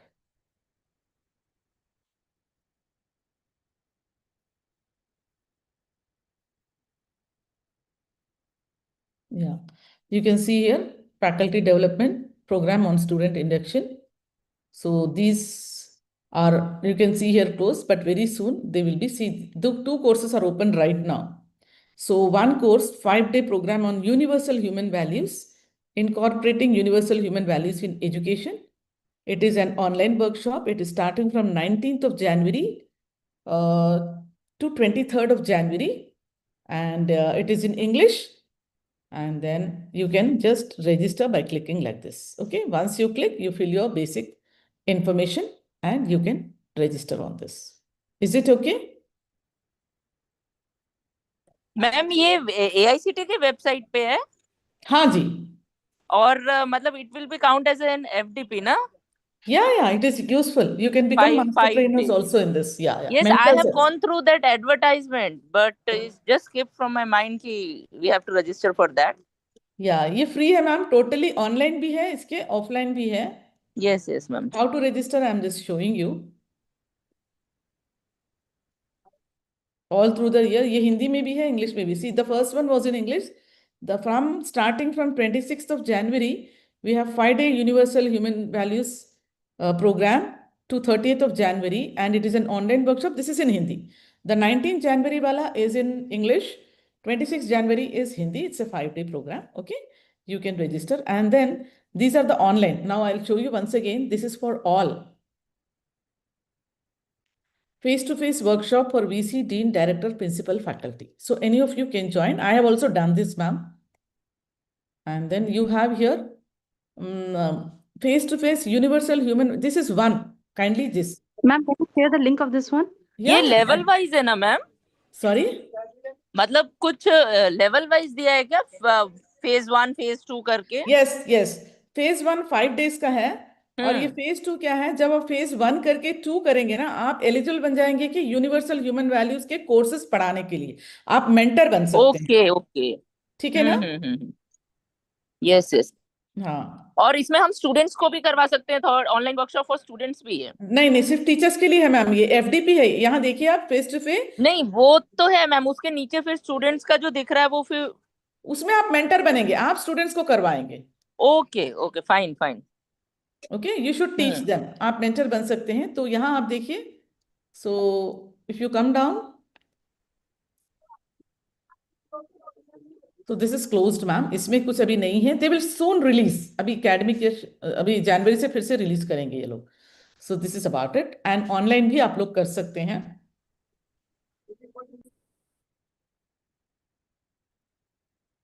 Online भी कर सकते हैं। Announcement of courses होता है। देखिए कुछ videos हैं, मैं आपको सैंपल शेयर करती हूँ जो किस तरह से ये क्लास होती है। I am just sharing.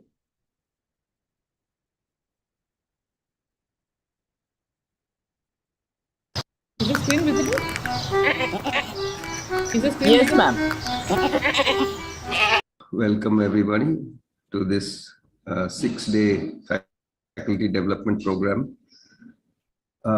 Universal Human Values 2, Understanding Harmony and Ethical Human Conduct. So if you look into the objectives of this FDP, it aligns to the NEP 2020 aspirations, and which says education is fundamental for achieving full human potential, developing an equitable and just society, and promoting national development. So this has been discussed many times now. So I'm just recalling this. And also the model for the holistic value-based education that would be required for this to happen contains these 3 parts. One is the development of a humane world vision, and universal human values is something that can help to do that. Second part is the case studies of human thought, human culture, and we have very good examples from the Indian knowledge system. And the third part is world-class value-guided skills, that is education and practice of nature-friendly and human-friendly skills. And that would be required to prepare the people who can really do something about the aspired kind of society and the aspiration that we have for our nation. So all this has been discussed before. And AI. तो ये sample है इसका. We will leave this and go to our presentation. You all can enroll, and then हम holistic development of learner, we are trying to do it through these FDPs. And then let's talk about multidisciplinary education. Now it is defined as giving education for different values and skills required for leading a meaningful and fulfilling life in all aspects of human living in the context of a holistic vision of life. And then such education, multidisciplinary education, will be very much in tune with our glorious cultural and civilizational effort we have seen. We are contributing in diverse fields. So a tangible step in achieving expectations from education that are articulated in NEP are achieving full human potential. Just now we saw developing an equitable and just society and promoting national development. So the NEP 2020 and holistic and multidisciplinary education. So this national education policy document aims to ensure equity and inclusion in education through education by addressing all forms of exclusion, marginalization, disparity, vulnerability, and inequality in education access, participation, retention, completion, and in learning outcomes. So chapter 11 is towards a more holistic and more multidisciplinary education. Let us see this chapter. Is the NEP document visible?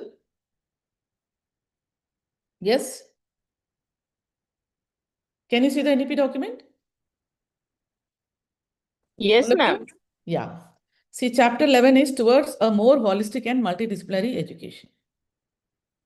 So the NEP document also talks that we should move towards a more holistic and multidisciplinary education. And as a country, we have a long tradition of holistic and multidisciplinary learning, such as Takshashila and Nalanda, just now we have seen. And then we must, not only for the STEM subjects, even for arts and value-based education, a holistic and multidisciplinary education. Yes. This is just now we have discussed. Okay.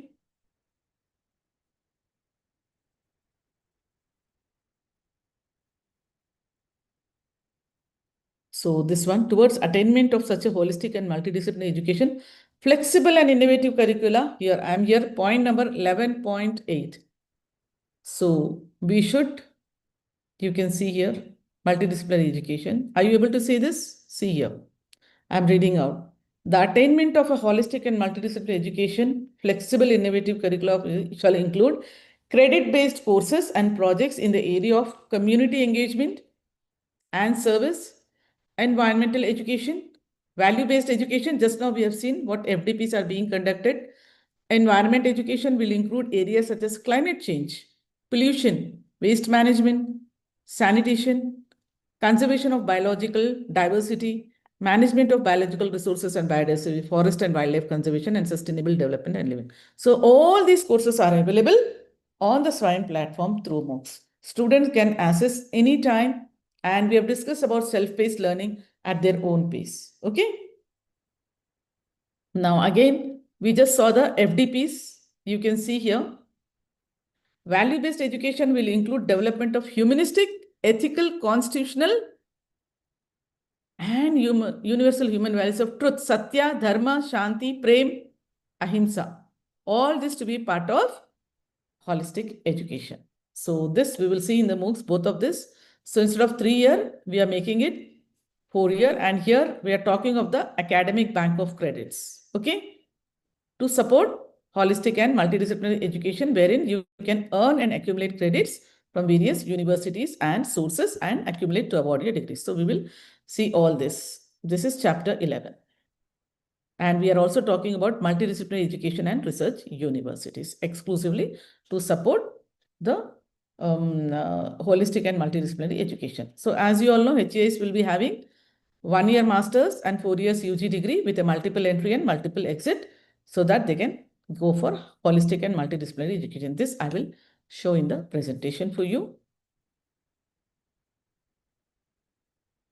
So here, all this we will be having. Before we talk of ABC, I will show you how we can learn about multidisciplinary courses through the SWAYAM platform. Now, may I share some video? All of you? Can I share a video?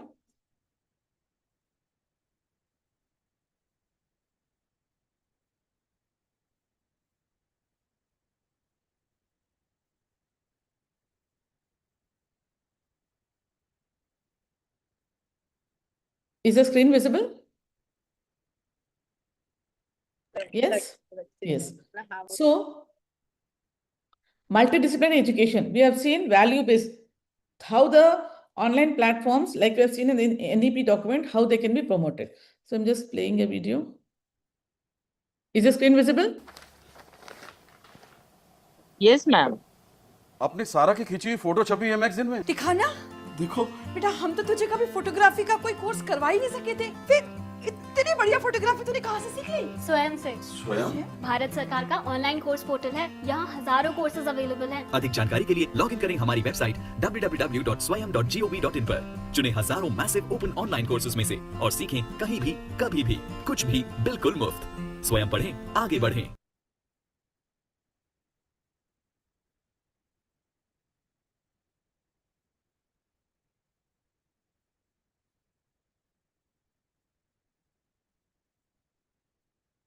Madurai के वेनु ने स्वयं से सीखकर तैयार किया अपना personal assistant. Shillong की grace ने स्वयं से सीखा Italian pesto sauce pasta. Anantnag के वसीम ने स्वयं से सीखे लिटरेचर पढ़ाने के नए तरीके। इंदौर की सेजल ने स्वयं से सीखे ऑर्गेनिक केमिस्ट्री के नए रिएक्शंस। इन सब ने तो स्वयं से सीख लिया, आप कब शुरू कर रहे हैं? अधिक जानकारी के लिए लॉग इन करें हमारी वेबसाइट www.swayam.gov.in पर। चुने हजारों मैसिव ओपन ऑनलाइन कोर्सेज में से और सीखें कहीं भी, कभी भी, कुछ भी, बिल्कुल मुफ्त। स्वयं पढ़ें, आगे बढ़ें। So, what did we observe in these videos? Yes. To have this holistic approach, we can take some courses. I'll show you both Swayam and Swayam Prabha. Self-paced learning, we said, for the holistic development of the learners.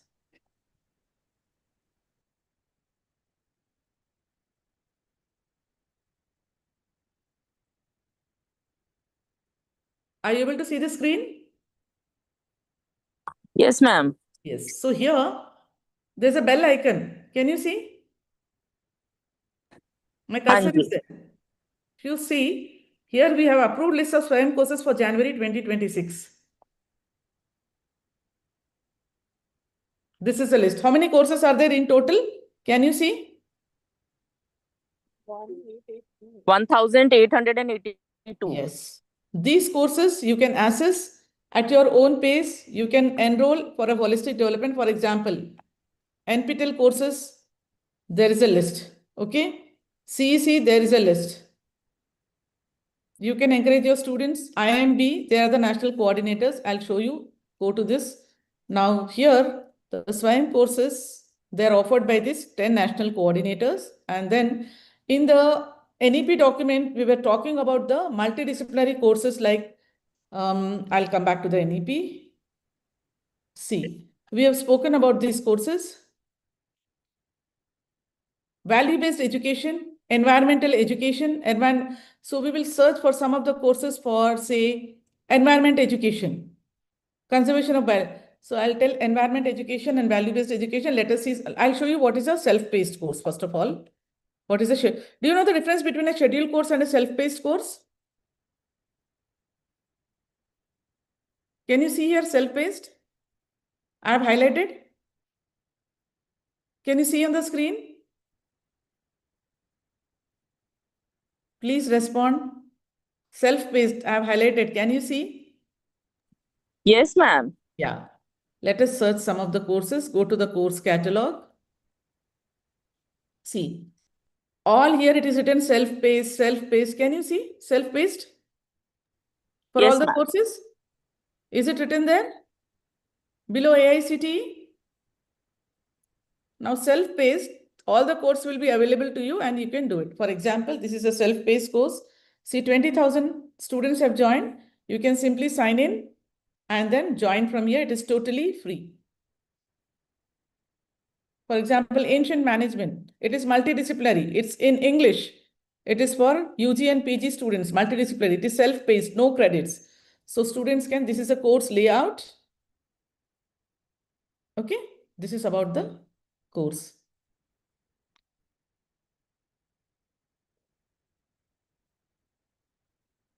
We do have certain courses in Hindi also. See, 58,000 students joined it. Can you see here, all of you? हाँ जी ma'am. हाँ, देखिए ये हिंदी में है course. Language for the course content Hindi, self-paced, multidisciplinary. Okay, you can encourage your students who are interested in Hindi to join the course, and how to get a certificate is written. So this is about it. Now I'll tell you multidisciplinary courses. Say for example, we will go to all courses. What was that? Environment.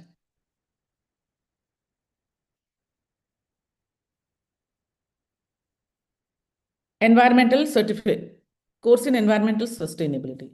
Can you see this course? Certificate course in environmental sustainability. So this is a diploma level 4 weeks course.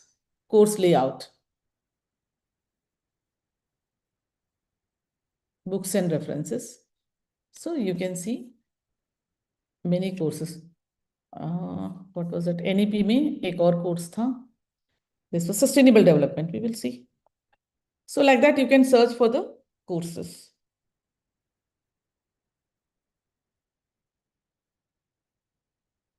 This is about it. Let's go to the presentation. So, all of you are familiar what is Swayam Prabha? Swayam Prabha. Yes, ma'am. What is it? It's another online portal for the courses, na ma'am? No, ma'am. The difference between Swayam and Swayam Prabha can we discuss? Acha, Swayam Plus is there. Okay, Swayam. No, Swayam Prabha, ma'am. No, I was giving the explanation of Swayam Plus that. No, Swayam Prabha, ma'am. Now, we are talking of holistic and multidisciplinary education through, for example, say, Swayam, because we have to talk about ABC also. So in Swayam, the online courses are offered through the Swayam portal, through the internet or the Swayam app. But whereas in Swayam Prabha, as we know, 70% of our population lives in rural India. So where there is no internet, there the students can access the courses through DTH direct to home channel completely free of cost, 24/7 on a 5-time basis every day, though these courses are telecast. So I'll share you that now. And then we can know the difference between Swayam and Swayam Prabha very clearly. So can you just see the screen, Swayam Prabha? Yes, ma'am. Yeah. So about Swayam Prabha. So you can see here, it is a group of 40 DTH-based direct-to-home channels that telecasting high-quality educational programs on a 24/7 basis, repeated more than 5 times a day. Okay? The contents are provided by IIT, UGC, IGNOU, and CEC. So 40 channels. This is about Swayam Prabha. So breaking down barriers to education with Swayam Prabha. We have here school education, higher education, and competitive exams. So this is education through DTH, direct to home channel. Available 24/7.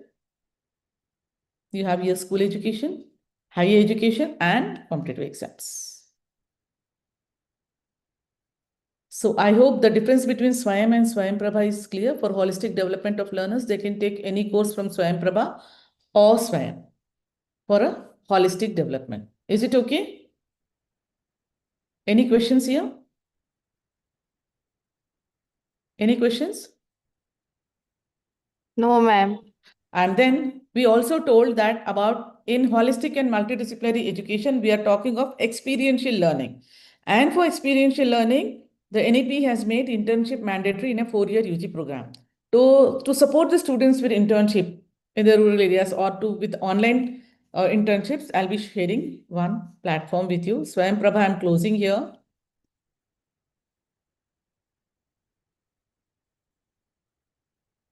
Can you see the Swayam platform, all of you? Oh, here you can see in these languages, Gujarati, Hindi, Kannada, Malayalam, Marathi, Tamil, and Telugu. For example, you want in Hindi, everything is in Hindi. Is it clear? Are you able to see? Yes, ma'am. Yes. Now I'll make it English because I'm not that very comfortable. Okay. Now,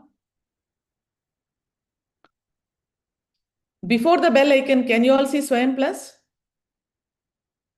Yes, ma'am. Yeah.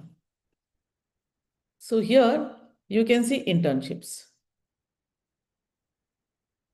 You can see a lot of internships for the students. You can search by category, engineering, tourism, Indian knowledge systems like that. And then you can choose by city. You can also choose by the duration.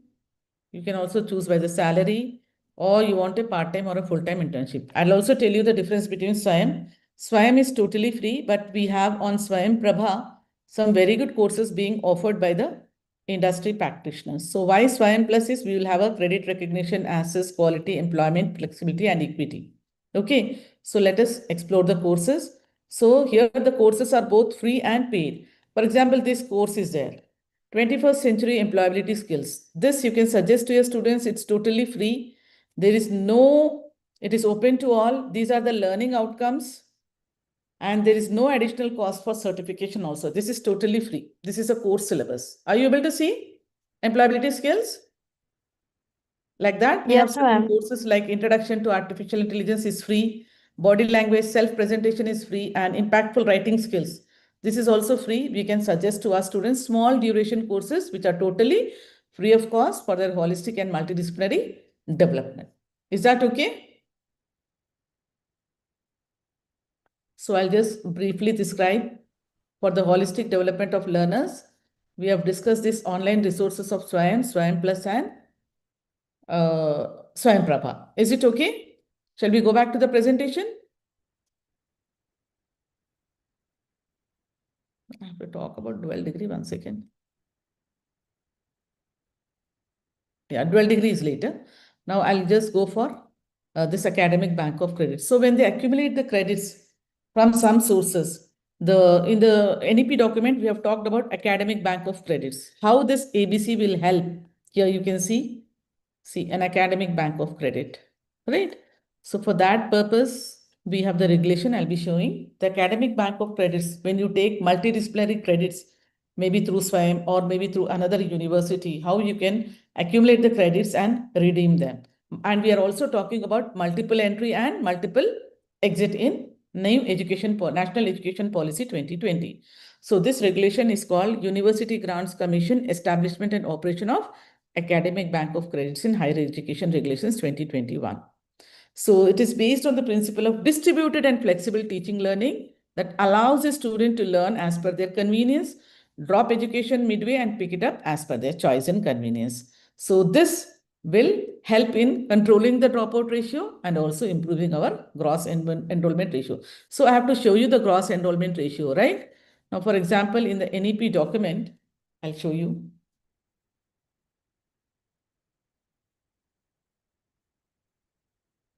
Oh, I'm sorry.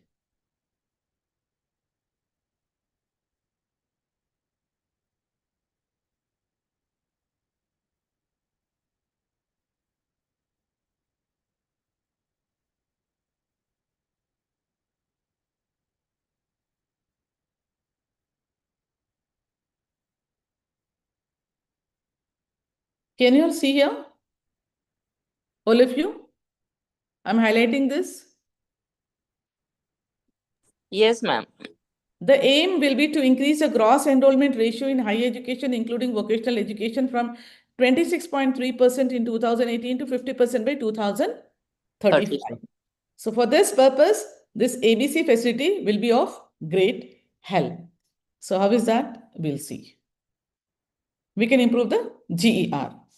ABC will digitally store academic credits earned by students from higher education institutions registered with ABC, award degrees, diploma, and then it will also ensure, now it is like a savings bank. In a savings bank, what do we do? In our savings account, when we have more money, we will deposit. When we want money, we will withdraw. Yes or no? Participants? Similarly, an academic bank account, we will open our account, deposit credits, accumulate. When we have the enough number of credits, we will redeem it for the award of degree or diploma.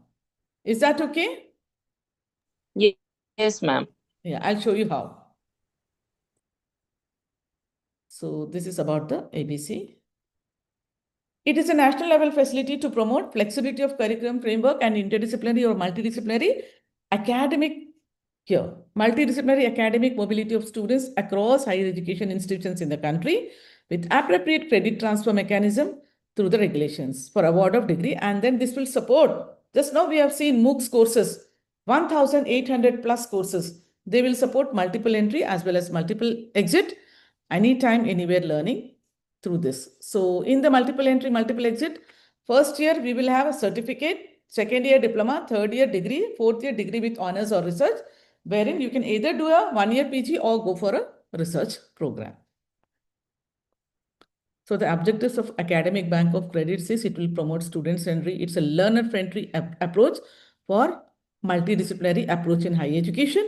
It will enable the students to select the best courses from the list.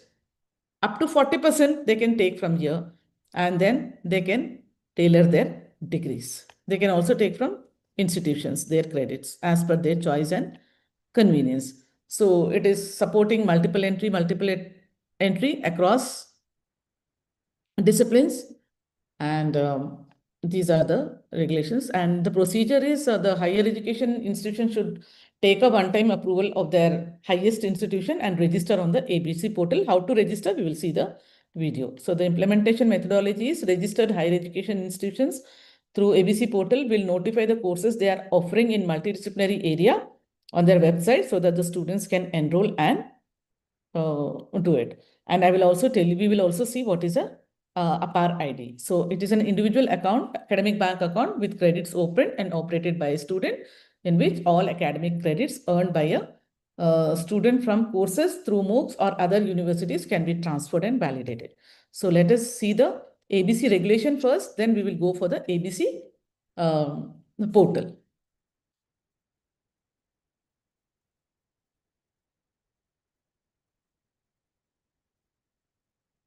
Is the screen visible? I'll show you the ABC regulation. So are you able to see the screen? Yes, ma'am. Yeah, see here, this is from Secretary UGC. This is 29 July 2021. It is called as the University Grants Commission Establishment and Operation of Academic Bank of Credits in Higher Education Regulations. The same thing we have seen in my presentation. Then in the presentation also, we have talked about distributed flexible learning and improving GER. So this is for all the vice chancellors and principals of autonomous colleges. This is a Gazette notification. And we will see some highlighting points of this Gazette notification or the ABC regulation 2021 for supporting holistic and multidisciplinary learning of the learners. Now, this is, you see, this is called Establishment and Operation of Academic Bank of Credits in higher education. Then academic flexibility is there. And what are the objectives we have seen in the presentation? And I want to mention one important point. I told you that we can, like our academic bank account is like a savings bank account, but savings bank you can withdraw anytime. But for an academic bank account, it's only 7 years. Normally in a PG degree, the maximum time to complete is double the period. If your MEd is 2 years, you can complete it in 4 years. But with the academic bank of credits, you can accumulate your credits and redeem your credits up to a period of 7 years. Is it clear to all of you? I'll just show it in the regulation. Is it clear? 7 years? Okay. Kindly respond. Yes. Are you all there? Yes, ma'am. Yeah. See, point number 3, the courses undergone by the students through online modes, through national schemes like SWAYAM. I just show you SWAYAM. NPTEL was also there, virtual labs also. We can take from them and redeem our credits through the academic bank account. So just now I told you 7 years. Point number 6, I'm highlighting. It is 7 years mentioned here. And my cursor is there, 7 years. Okay. And this is the eligibility criteria. We should have a NIRF ranking and all to be registering on the ABC portal and offering credits. This is the implementation methodology, one-time approval. So this is about the ABC regulation. Now I'll take you to the ABC portal.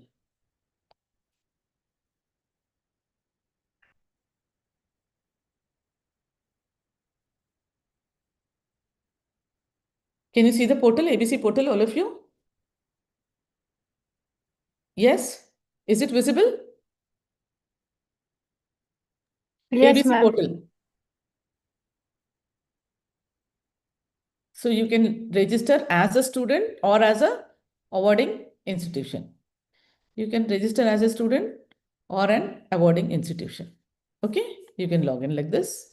Once you register, you can also log in like this. So this is empowering all learners, academic and beyond. So what is APAR? It is Automated Permanent Academic Account Registry. So how academic account bank of credits benefits you?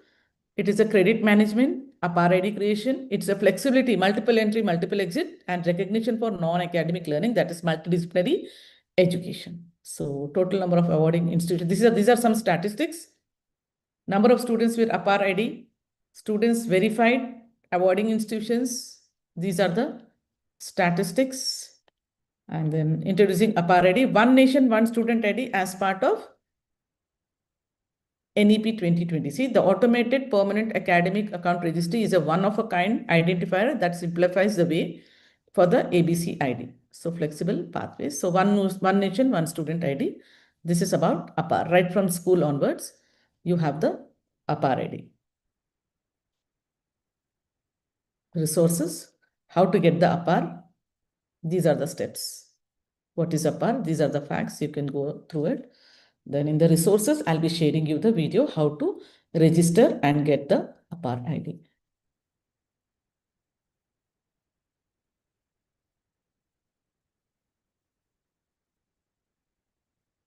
So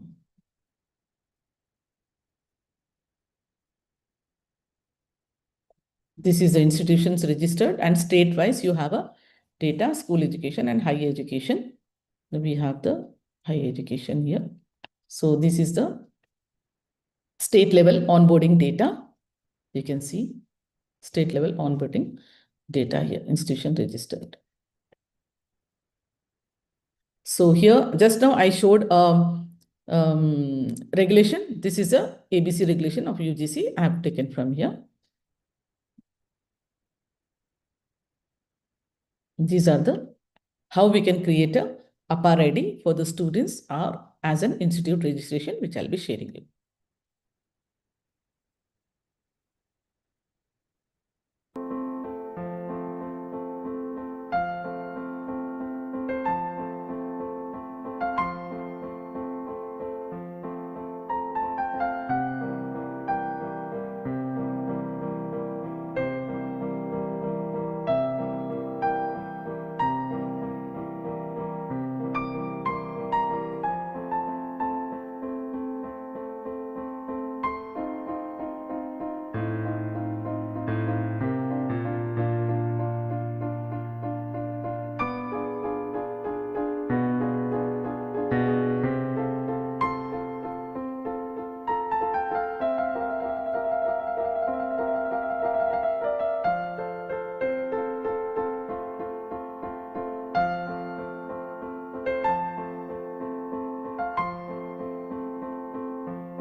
And ABC, how an institute can register.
So these are two important videos, how we can register on the ABC portal.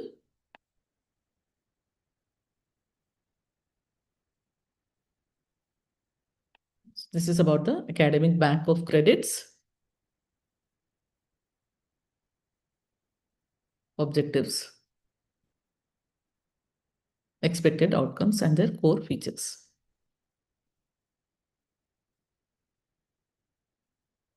See here, multiple entry, multiple exit points. All this you can, unique APAR ID.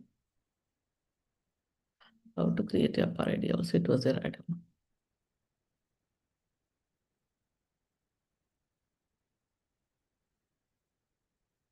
So this is about the ABC. Let's go back to the presentation. APAR I have already told you.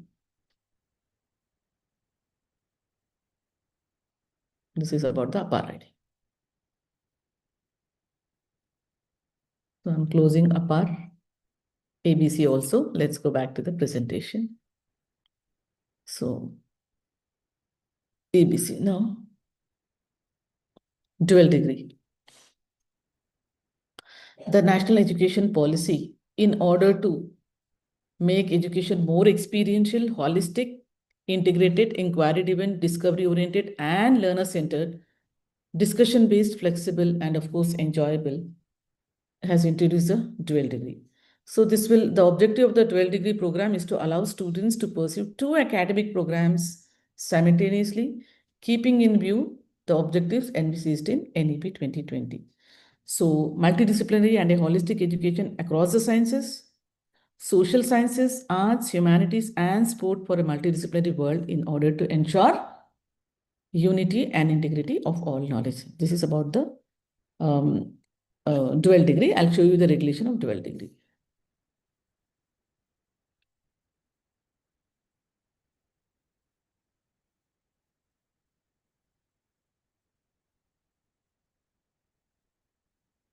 Is the screen visible? University Grants Commission, guidelines for pursuing 2 academic programs simultaneously. Yes? Yes, ma'am. Yeah. So this is the background. As we saw in the presentation, it should be enjoyable and it should be inquiry driven.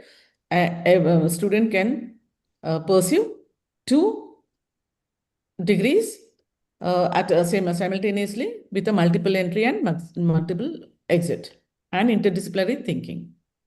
So here we have the objectives of NEP 2020. The guidelines: a student can pursue 2 full-time academic programs in physical mode, provided the timings will be different from each other. Or they can pursue 1 in full-time physical mode and another in ODL mode, or up to 2 ODL programs simultaneously, not more than that. So this is about the objectives, the guidelines. And these are the guidelines. And then recently we have an amendment also for the, we can pursue 2 guidelines, 2 academic programs simultaneously. This is the amendment I want to show you. Yeah. As you can see here, that was in April 2022. Recently on 5th June 2025, we have an amendment. How? The change. The existing provision in point number 5 of the guidelines shall come into effect from the no retrospective effect benefit can be claimed by the students who have already done 2 academic programs prior to the notification. They will come only with the notification. You can find this notification even on the UGC website. So this just now what we have seen April 22, the same thing is there here with the amendment, and then this one. Programs following objectives. Okay. Same, no change. This is the amendment this is 5 page and that is 4 page. So these are the things. Then I also have to show you, like to support holistic and multidisciplinary education, some of the credits an art student can take from science and vice versa. We have the credit framework regulation. Are you able to see this document, all of you? Yes, ma'am. Yeah. So this is dated 26th of March 2021. University Grants Commission Credit Framework for Online Courses through, especially for SWAYAM regulations. So here you can see 40% of the credits can be taken from SWAYAM. It may be of multi or interdisciplinary in nature. Okay. It is for the Vice Chancellor and principals of all colleges. This one. This is a letter. and also show you the credit framework, how this 40% is justified. I'll show you the guidelines. 1 second. I'll just show you the guideline.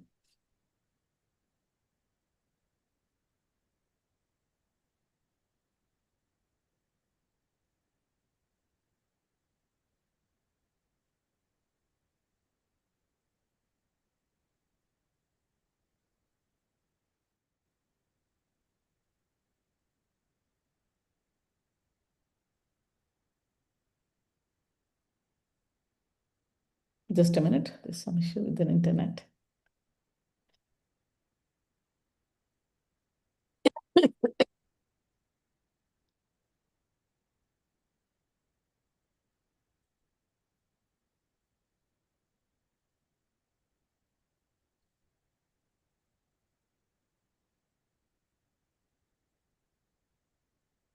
It's coming. Let's wait.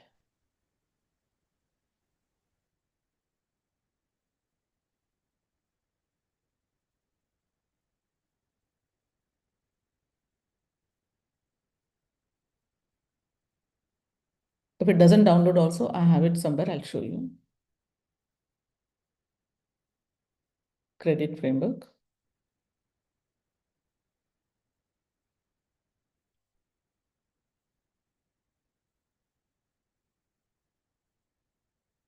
Yeah.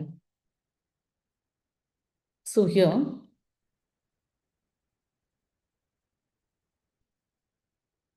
we were in Hindi, so I'll make it English.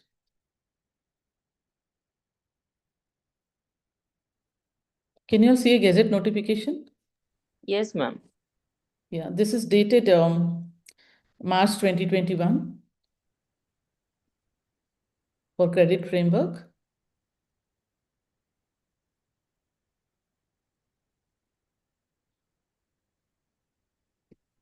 So this is a credit framework. So here also you can see that a 40% cap is mentioned. You can either take from. See, I showed you, no, Swayam and Swayam Prabha. Did I show you? Yes, ma'am. Yeah, the same thing is mentioned here. You can take multidisciplinary because of the university is not offering. The student can directly take from Swayam or Swayam Prabha, and then they can go for a credit transfer. And every just now we said on the 1st of November or January. Now just now I showed you January 2026 semester course list. Did we see it or not? Yes, ma'am. Yeah, that bell icon. Yeah. So, we have seen this, and then this 40% we saw in the letter. The same thing is there in the Gazette notification. Are you able to see? Yes, yes. Yes. So to support holistic and multidisciplinary education, we are having this credit-based courses from these platforms can be taken for credit transfer. Your credit mobility of Swayam courses. This is possibility. And then last, they have mentioned no university shall refuse to, no university shall refuse any student for credit mobility of courses earned through Swayam platform or also to different universities. So this is about the Gazette notification for 40% credits. This is about the Swayam. So I don't know where is the presentation. I'll go to the presentation and then come back. Yeah, this is a presentation. So we have discussed about dual degree also.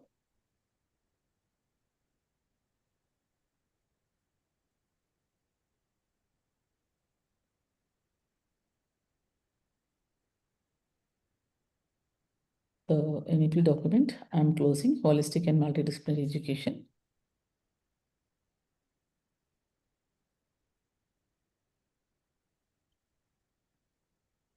So friends, for supporting this holistic and multidisciplinary education, we have discussed what exactly is holistic education, the methods of holistic education, and the benefits of holistic education. Then to support this holistic education, we have also spoken about the value-based education because we want to develop the learners' social, moral, and ethical development. For this purpose, in addition to the regular courses, we can also give them certain credits from the value-based education offered by AICT, some credit courses we have seen, or as such also without credits also for any student. For his or her development, we have to give value-based education. For that, teachers need to be trained as mentors, and we have seen the FDPs being offered by AICT, FDP online, and we have seen how we can access the recorded online sessions on universal human values, and we have seen the NEP document. Then we also discuss about multidisciplinary education, how a student can take multidisciplinary courses through SWAYAM and through SWAYAM, SWAYAM Prabha and MOOCs and SWAYAM Plus also we have seen, and we have discussed about the holistic development, how it is supported by the national education policies of experiential learning, art integration, sports integration, and experiential learning through internship, and how internships are supported by the SWAYAM Plus platform also we have seen, and how holistic development of learners through credit transfer can take place through the industry offered courses through SWAYAM Plus. So basically, for a holistic and multidisciplinary education, NEP gives all the necessary support of multiple entry, multiple exit, anytime, anywhere learning through SWAYAM courses, how the credit can be transferred. We have seen the ABC portal, how to register as a student, how to create your APAR ID, and as an institute, not only through SWAYAM, any institute who wants to offer a 4-credit course or a 2-credit, for example, a university is specialized in sciences. Maybe they want to offer some course, or maybe some other institution wants to offer a credit course on disaster management, not in online mode, but in offline mode. There also the students can take those courses once they register on the ABC portal, the institutions, and notify on their website. So most of the multidisciplinary courses like in psychology, disaster management, sustainable development, environmental sciences, they are already available on MOOCs. But still, if a student wants to take in-person mode, as teachers, we can offer through our university, and the credits can be accumulated in their academic bank of credits. So we have seen what is academic bank of credits, the regulation, how it works, what is the purpose of academic bank account. It serves more like a savings bank account, how students can register on the portal. And then the savings bank account, the basic facilities, it's very advantageous to control the dropout ratio or increase the GER. How is normally double the time, but here you are getting 7 years of time. The cap is 7 years. You can accumulate your credits. Like for example, in a multiple entry, multiple exit, the student can join in a program, complete his diploma, start earning, get his credits from an institute offering some credits, or through online mode, accumulate the credits. And once, for example, he needs for a degree with honors 120 credits also, if he accumulates, he can redeem the credits and then he can go for an award of degree. Okay. So we have also discussed about the dual degree program, how simultaneously students from science background can take an arts degree or vice versa. So in order to be very going towards a specialization or in-depth towards the field, the students can have a multidisciplinary approach by simultaneously doing a STEM degree and a degree in arts and humanities. We have seen the regulation of dual degree program by UGC and the amendment it has been given. Both we have seen. So this is about the holistic and multidisciplinary education. I think we will have some question and answers, and anything you want me to share, the portal, we have seen the SWAYAM portal, SWAYAM Plus portal, ABC portal, and we have seen the NEP document and the presentation. Anything you want, we will definitely share. It's over to you for any questions, please. As of now, I'll stop sharing. Whenever you say any document you need, I'll be able to share the document. Please, any questions, please, on holistic and multidisciplinary education.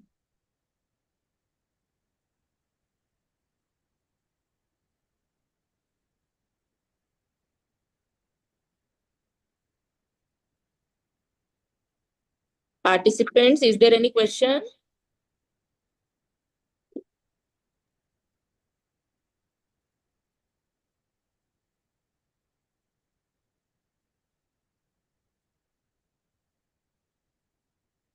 आपने ma'am इतना detail में समझाया कि मुझे ऐसा लगता है कि क्लियर हो गई ये चीजें।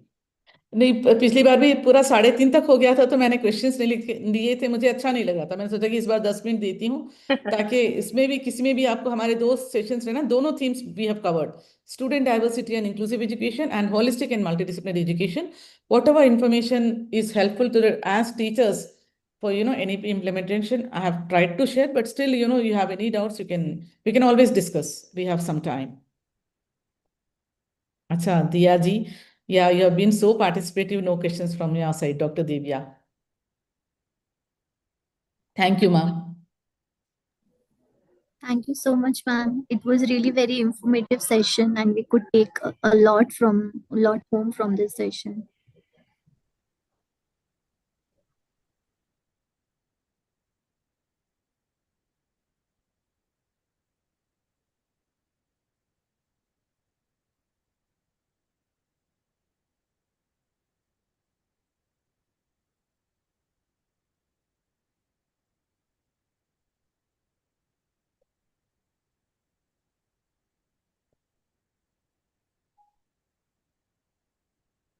Anybody is interested to offer any multidisciplinary courses through their university?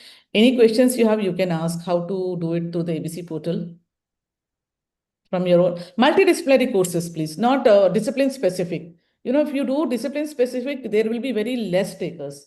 If you do we have also seen the videos how students can take some courses, various courses through the SWAYAM. We are also insisting them to take up the course from the SWAYAM portal itself. I have shared the list of that multidisciplinary courses for January session. Na? Yeah. So that student can enroll themselves. In fact, I have also asked to the faculty members. Okay. Kindly enroll themselves also as being a mentor so that we can motivate our students as well. And you can keep track of them. Yes. About assignments and all. Yes. Thank you, ma'am. Lots of compliments in the chat box. But please, any questions?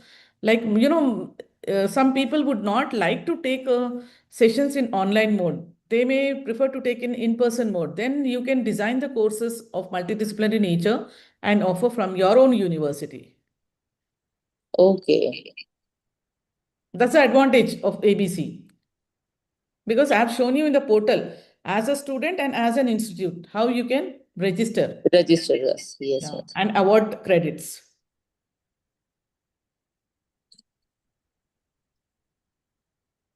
Overall, it was a wonderful session, ma'am. You have very well explained each and everything. Okay. And one new thing we just came to know today, that FDP of AICT on universal human values. Yeah. Even in person is totally free, no registration fee, everything will be sponsored. Yes.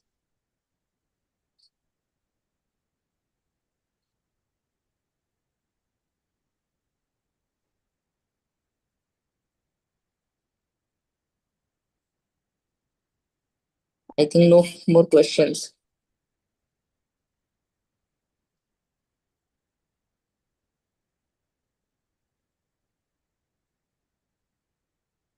Regarding ABC, ask teachers how to offer credits, no questions. And multiple entry, multiple exit, no questions. No, we have implemented that thing, ma'am, already. Okay, that's nice. And we have also initiated that ABC. Okay. Are you offering any credits from your institution, ma'am? Any credit beside our curriculum? Because we have CBCS system. For students from other universities? No, not yet. We can start that also. Yes, ma'am. That is the benefit of ABC here. You can register and then you can offer. Yes, ma'am. We'll work on that also. Yeah, that will be good actually.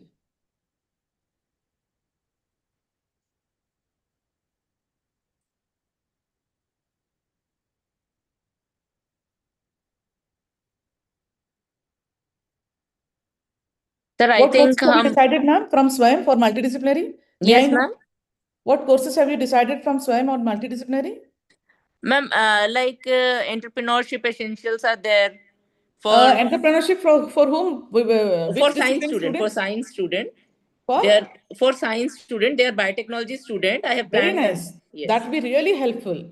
Yeah, yes, biotechnology and even they were interested. And one more course I have identified for biotech student, that is One Health, which is an initiative of government. Na? They have introduced this year and they are promoting One Health program. So I have shared with them ki we can also join this One Health program. They were like, yes, ma'am, we'll join. Okay. On NPTEL also there are very good programs, ma'am, for biomedical engineering students. Yes, ma'am. But because they are the first semester students, I said ki we'll take up the easy one first. In biomedical research, there's one program, lakhs of students have joined it. It's for all science, pharmacy, and medical students. Biomedical engineering, something, research. Yes, ma'am. Lakhs of students have joined there. Yes, I have shared that list. And how I motivated them, I said, yes, I'm also going to join and I'll study with you people. They were laughing. कि you will study with us. I said yes. तुम लोग पढ़ाओगे मेरे को. No, ma'am, it's not only for students, for us also, for upskilling. See, we have done our post-graduation and this is some time back, quite some time back. Yes. The new developments, we can just update ourselves. Yes, And ma'am. in multidisciplinary, the advantage is, for example, everybody's talking of AI. What exactly is artificial intelligence? There are basic courses on SWAYAM. So that all of us can enroll. No need to give the examination and get a certificate. Yes. Plus, for our information, since this is a orientation and sensitization program for NEP, it is a capacity building program rather. So these resources, more than the students, we should utilize for updating ourselves. Yes, ma'am. Very true. Yeah. So multidisciplinary, like I'm from management and commerce, but then I can take some courses in AI, robotics, and nutrition. All these courses will be helpful for an understanding for us, because we are talking so much about multidisciplinary and it is totally free and it is at your own pace, anytime, anywhere learning. So that we can do it. Yes, ma'am.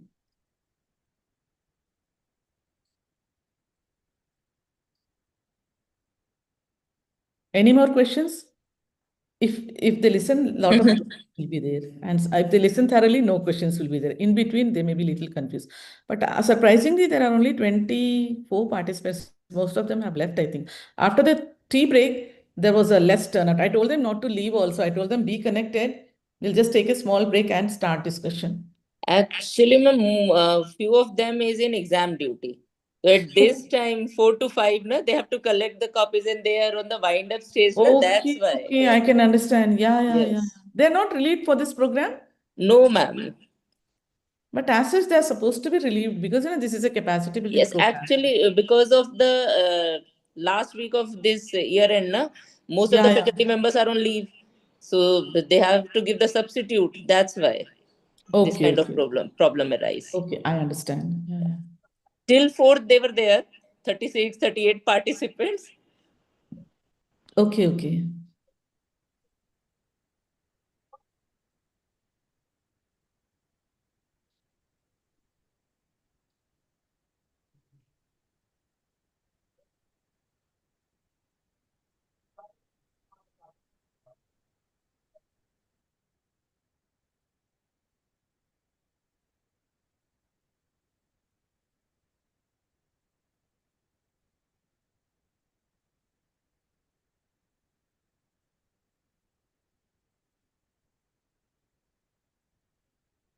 Thank you, ma'am. Yes, so many compliments.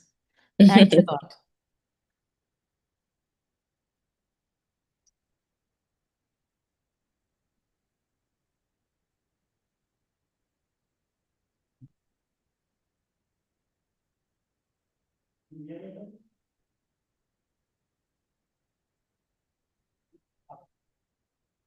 Today's session was really an eye-opening session for all of us. Thank you so much, ma'am. Thank you. And some of them were really very participative and we were having discussions on every slide and every new concept what we were talking, the previous and the new one also. Yes. Even the few of my faculty members, while they were driving, they were also listening each and everything, and they were responding Even on I that. could see, but they were driving, but their concentration was here. Their participation. Yes. Yeah.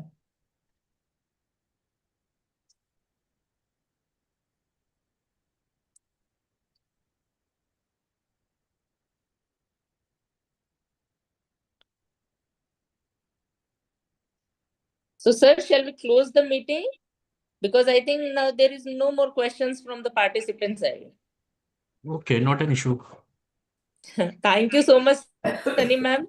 Definitely Thank you so we'll much, be in ma'am. touch with you in future also. Yeah, For sure. such kind You're of welcome. events or sessions, we'll definitely invite you in our institution. Okay, definitely. You can take my details from sir. Yes, sure, ma'am.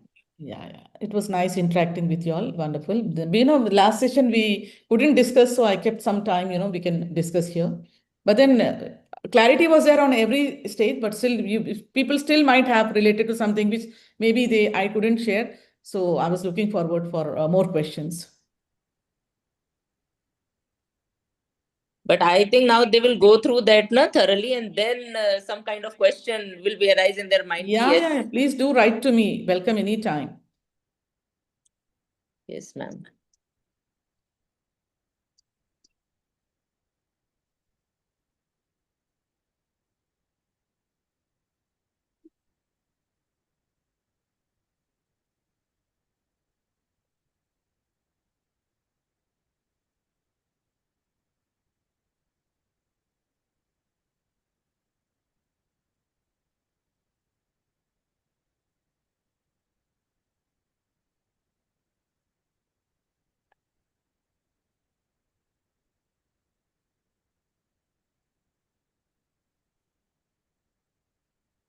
Yeah, most welcome. Nice, all of you.